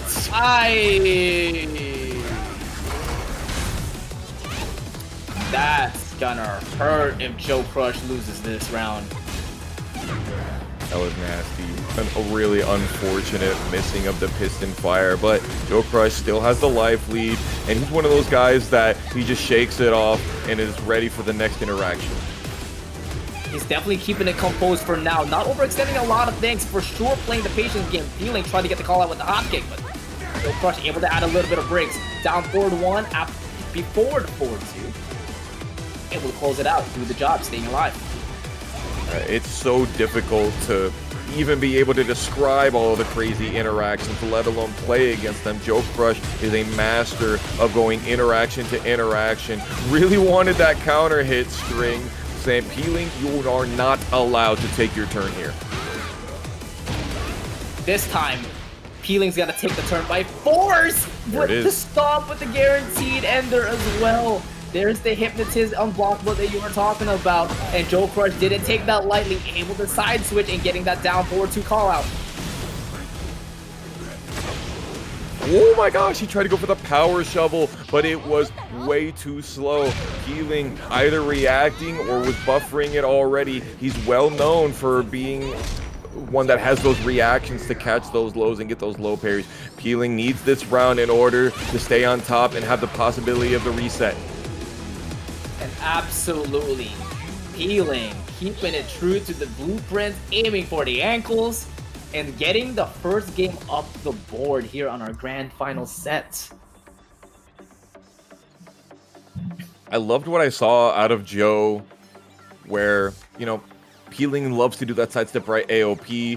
He knew that Peeling would try to go AOP. He would sidestep right, get that down 4-2 at the wall there. Almost was able to close it out, but, you know, that stage into the stratosphere, Fallen Destiny, they don't like to give us good wall combos. So Joe struggled to capitalize on that one. However, I do think that he's got a recipe for success with the way that he is approaching this matchup. Yeah, definitely don't count Joe out immediately after first game. Nobody should ever do that. They've learned the hard way.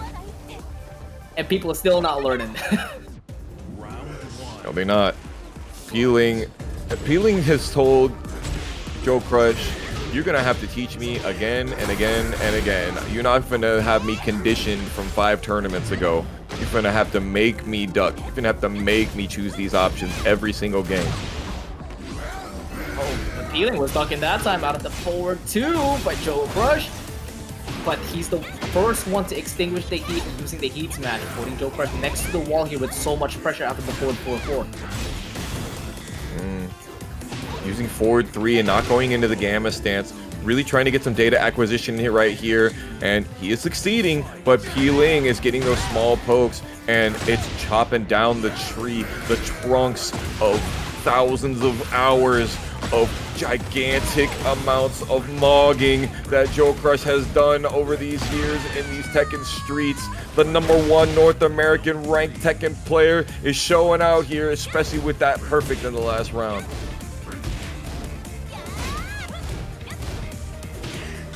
Damn, Peeling's offense is crazy right now, but Joe Crush's defense is even better when he utilizes that plasma bubble every single time.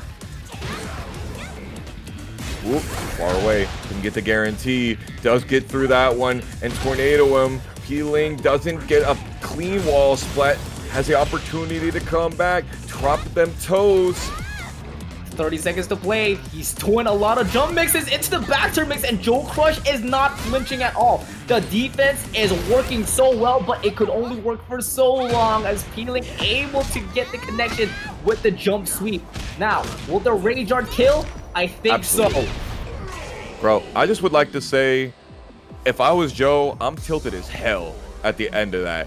He blocked that jumping neutral jump low, tried to punish it with Jack's gigantic steel toe boots, steel toes, while standing for that huge chunky mid and missed.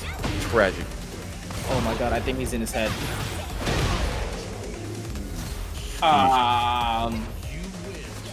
He's in more than that. He's in that rib cage. He's in the guts. He's expanding. The landlord is expanding. Rent is due, so we're going to expand. Damn. Yo, chat. How y'all feel? Chat, how are we feeling right now? I think some people might be clutching their purses for their channel points right now. Get ready for the next Didn't someone just donate 1 million Channel points? or 100,000? Did I see that? You donate channel points? Not me. I saw someone did. Oh, I didn't know you could do that. The prediction, man. Oh, a donation. I see. Yeah. You know what? I understand now. Joe Crush, though, understands the spacing and the timing of this down forward 2, the programmed uppercut, sending it through and through. He programmed that one before he even came in the room. Why are you flexing on me, my friend? Gets caught with the recovery time and pays the ultimate price. After able to break the wall, and now Joe Crush is back up against the wall. 3, That counter 4. hit so bad. Not this time. Able to kick him out of the curb. Tried to get the hot kick, but Joe Crush able to step out of there. Why? There must have been a better wall combo that he could have done right there. It was very risky to run the pulverizer in my opinion, but is what it is. Peeling missing the 14 frame launcher punish on the down forward 2, and now Joe Crush finally sending the forward 3 1+2. He's been doing a lot of empty forward 3, forward 3 into empty gamma, and now he's finally trying to get that application of the data acquisition that he's been getting over these last couple of games. Yeah, for sure. The fact that he's just able to challenge so many times with that forward 3 counter hit has been insane. Peeling able to duck the huge afterburner boot this time, and finally having a little bit of confidence when he uses Hypnotist after the heat smash. And now Joe Crush back up against the wall with sidewall axes though. Peeling unable to finish the combo, and Joe Crush comes in with the pile driver. Got to see that seed planter on the end of it. Oh, wake up 3. It's not Tekken 7 though. You got it. Oh my goodness, immediate low parry into the rage art. That was from back turn. We like that. This man's got eyes in his back. The third eye is not on the forehead, it's the back of the head, man. Programmed uppercut, unfortunately, corrupted file, Peeling. Here comes the Hypnotist, and Joe Crush able to find an escape. I guess it's the double hit. Damn, yeah. The sweep, catching Joe Crush into the corner. There is the counter hit, down 3-4 from back turn. Peeling is really trying to get this reset, and he's trying to get there quick. 1 round away for Peeling to bring it all the way back. 3-0! Oh my god! Let me shut up real quick and let Peeling do the talking.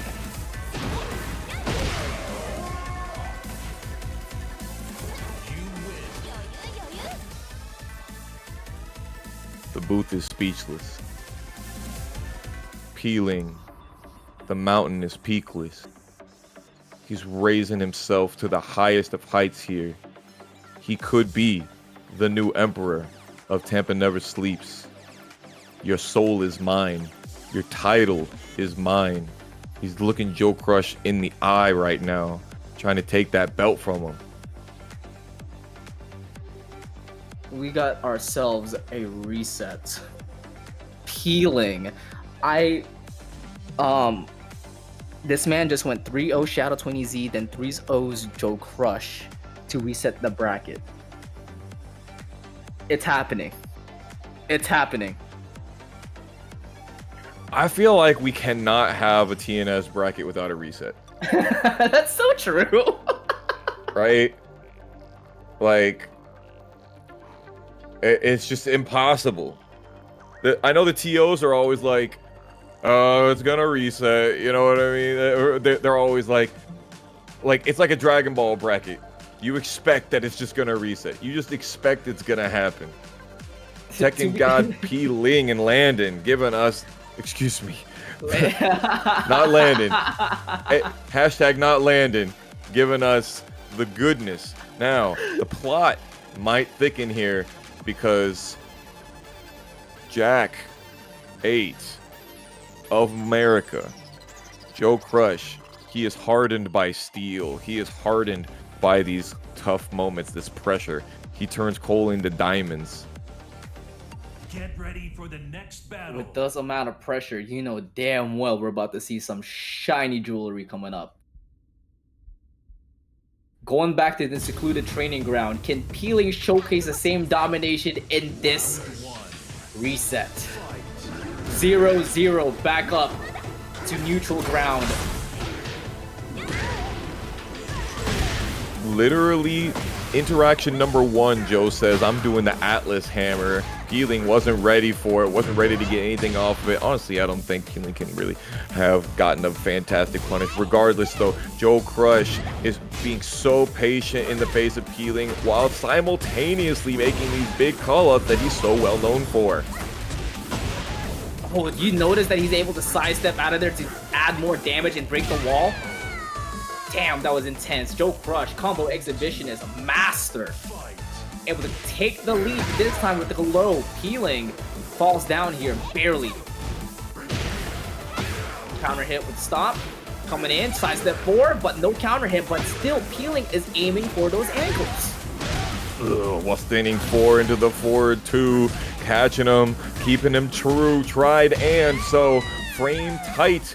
Ling is getting put up against those walls. Good lord. I think Joe woke up. Joe woke up, tries to go for the low, but Peeling cuts it down with a slash kick and able to get a full launcher. Now Hypnotist will connect this time as Joe Crush unable to escape out of it. That was another Atlas Hammer attempt. Peeling catches him out of mid-air with the Shooting Star Nova. Gets the wall splat. What is this chicanery? Yo, Peeling is getting some crazy rewards right now at his optimization or floats. Whirlwind kick, please. Find the next customer. Peeling able to punish it perfectly with the up back 3. About to break another wall. Nope. He wants this wall because it allows him to get that full wall combo into the guarantee. Saving it for the next round. Both of them activate. Plasma Bubble with the heat dash. Peeling on not pressing out of the forward 3 to get that counter hit. Now here comes the down forward 4 pressure by Joe Crush. Oh, it's going to go through that wall. You already know. Can he get up there? No, he tried to dash back 1, and it was just way too far away. Peeling lives to die another day. Oh my god, and able to escape catastrophe once again from the jackhammer with a sidestep by AOP. Here comes the Hypnotist, and Joe Crush gets up. That's going to be huge damage output. Forward 3, Gamma. Another one. Uses 2-1 to whiff punish. And then sidestep right AOP into the empty jump. He didn't need to do all of that with the rage art. He did it to make a statement. He... Oh my god, dude. I'm flabbergasted. I am in so much shock. I've said it once, and I'll say it again. Joe Crush has mentioned many times that Ling in general has huge advantages versus Jack in this game.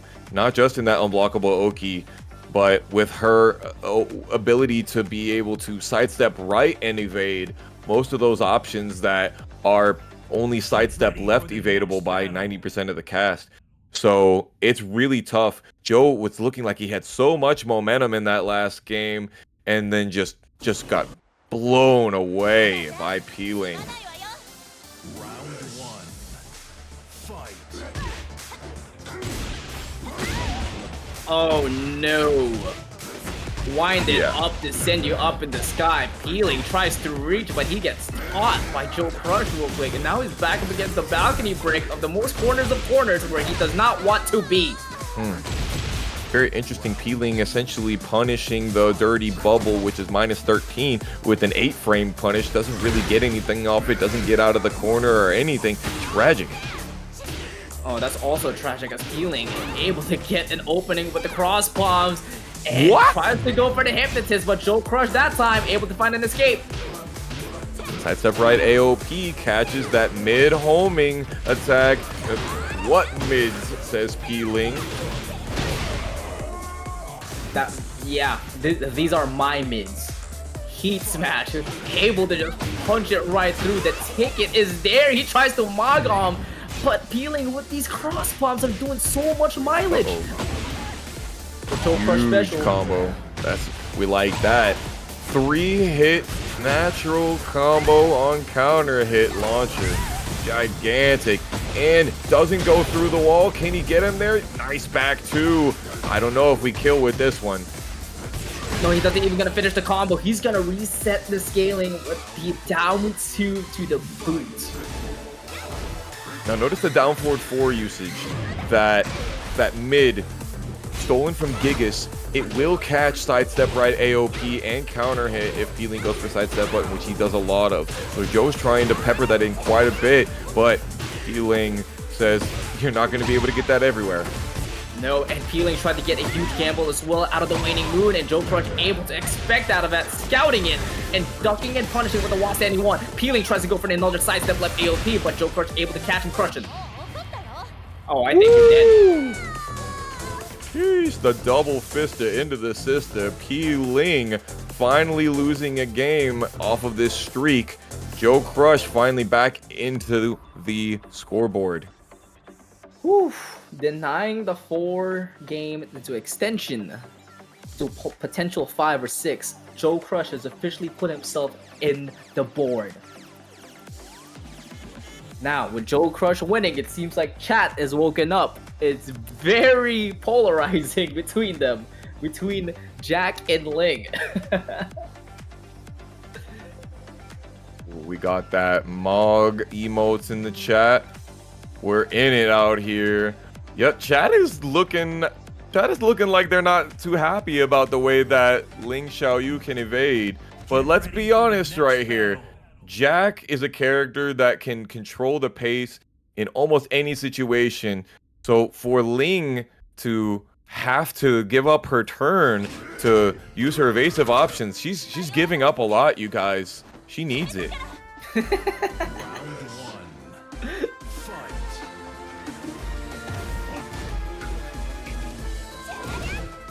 One apiece here on game 3, and Joe Crush is able to get the first headbutt into the guaranteed crowd grab. Trying to get What a bit more was damage that with the complete seed planner. Yeah. Pivot with the seed planner? It was crazy. He was on a swivel. It was a fast roll too. Yeah. Ooh. Peeling was not close enough to be able to get a counter hit on the down back 3 to be able to get what they needed. Could have been a heat dash into a complete kill. While standing 4 not working. The dump truck whiffing. Peeling getting the heat smash into guaranteed 50-50. Joe Crush still alive, breaking the throw, but the firecracker exploding like fireworks and destroying the health bar. It is 4th of July here, especially in Twitch, because there's a lot of explosions coming up. Peeling, able to get the raccoon swing into full momentum, trying to go for the hypnotist unblockable, but Joe Crush finding its way out, able to lab out of it as well. Lab out of it is right. If you know this, the punches from sit stance are actually punishable on hit. Peeling ready for it immediately. Finally having the right moment to breathe and activate heat, but he gets anti-pressing on Storming Flower. Peeling tries to go for the Shooting Star Nova, but Joe Crush ain't having it with the 10-frame heat smash. Speed planner goes for the down jab tech. We like that. Joe Crush was so tight to be able to come back from that.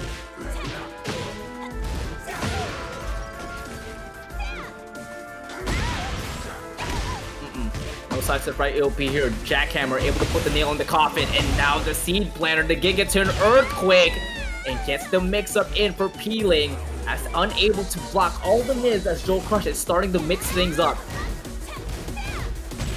It's the seed planners, man. When he is ready for it to pop back, Joe is ready to condition you. The dirty bubble popping. Every villain is lemons, and Peeling is looking like he got a sour look on his face after that one. A little bit of a taste of his own medicine, perhaps. Starting to taste a little bit bitter and bitter every single moment, but Joe Crush's momentum is getting better as he's able to break the glass. He's about to break the balcony. To add salt to the wound, we're gonna close it off with that grab. Joe Crush back again on the lead, 2-1. A combo where you get that body press up against the wall twice. That's I'm just gonna say that activates me. Honestly, I'm activated right now. Yeah, you gotta get your operating system working. Oh no, it definitely had a fresh reboot. Certainly, it was like dun dun dun dun dun dun dun dun dun dun. I'm ready for it. Get ready for the next battle. Give me game 10. I want game 10. Peeling, are you able to extend the gameplay here, or will Joe Crush be the winner of TNS Tekken 8 number 52? You can't have a game 10. The first set wasn't 5 games. We need a game 8 though. I like that though. Game 8. You already know. Sorry, I'm a math guy. You know I gotta be. Yeah. Thank you for correcting me. That's on me, guys. That's on me. Joe getting caught coming in with this homing attack. We're not seeing too much of that from Peeling. It's so crazy. These guys will not use a move for like 10 games, and then the first time they use it, it hits. Oh my god, we're walking into the low from the hypnotist stance. Huge reward. Holds in the low, and Joe Crush got caught spinning. Oh no, you know what I like to call that, Tony? The Day Street Classic, the 1-2-1, putting the +5 into a hop kick. And all that back, that pushback is super good for catching them, making them want to do it. Wall splat not happening for Peeling, goes for the double low, of course has the ability to parry your punishes. Now Joe could have gone for the full crouch down forward 4, which is a knee that Peeling would not have been able to parry in that situation. What in the taunt? Yeah, he tried to fly up out of there. I think he got a misinput, unfortunately, and Peeling's gonna expose Joe. Tries to go for the hypnotist unblockable and takes a huge chunk of damage. Peeling is making quick work here in game 7. And by far, the quickest no round brown in the grand finals reset that we've seen tonight or in a long time. Easily. Ladies and gentlemen, we are going to a final game. Can I still put channel points in? Can I still vote for somebody? I think I might be a little. This is me being like, hi, I know I'm late. Can I enter bracket still, please? When it's grand finals reset. I hate you. I hate you. Oh my god. Okay. Honestly, I'm here for the reign of terror that Joe Crush has every week. I love to see it. Every single time Joe wins, I feel like he earns it. I feel like his gameplay just shows that he is the best player in North America. But this Peeling tonight, he might have the edge over him, to be honest. Well, we'll see if that's going to be the curse or the grace from the commentator. Game 5. TNS number 52. Let's have fun, folks. Y'all having too much fun in the chat over here. Another one of those AOP 2-1s. And the hypnotist was a little bit too far away. Joe Crush was ready for that programmed uppercut finisher. Are we going to get to a wall? Not quite. Super close, and Peeling tries to go for another sidestep right AOP, but Joe Crush is actually ready and delays his offense. Wall jump out of the body press, and it works out in his favor. Double full crouch down back 1 there, catching on the trade must mean that it's +4 because Peeling had the 8-frame option. Let's go, Peeling. See if you can bring it back here and give us a final round. We need nothing but the highest. We need nothing but all of the rounds here. Nice sidestep into Mistrust Spirit. Yeah, but the side wall able to save Joe Crush's life, but that doesn't stop the pressure by Peeling. Hypnotist 2 will not reward the wall splat. We like that. Oh, you tried to side to the right? You're not allowed to do that. Night, sleep tight. And he gets caught, duck it, and Joe Crush is running away with the victory with 1 round left.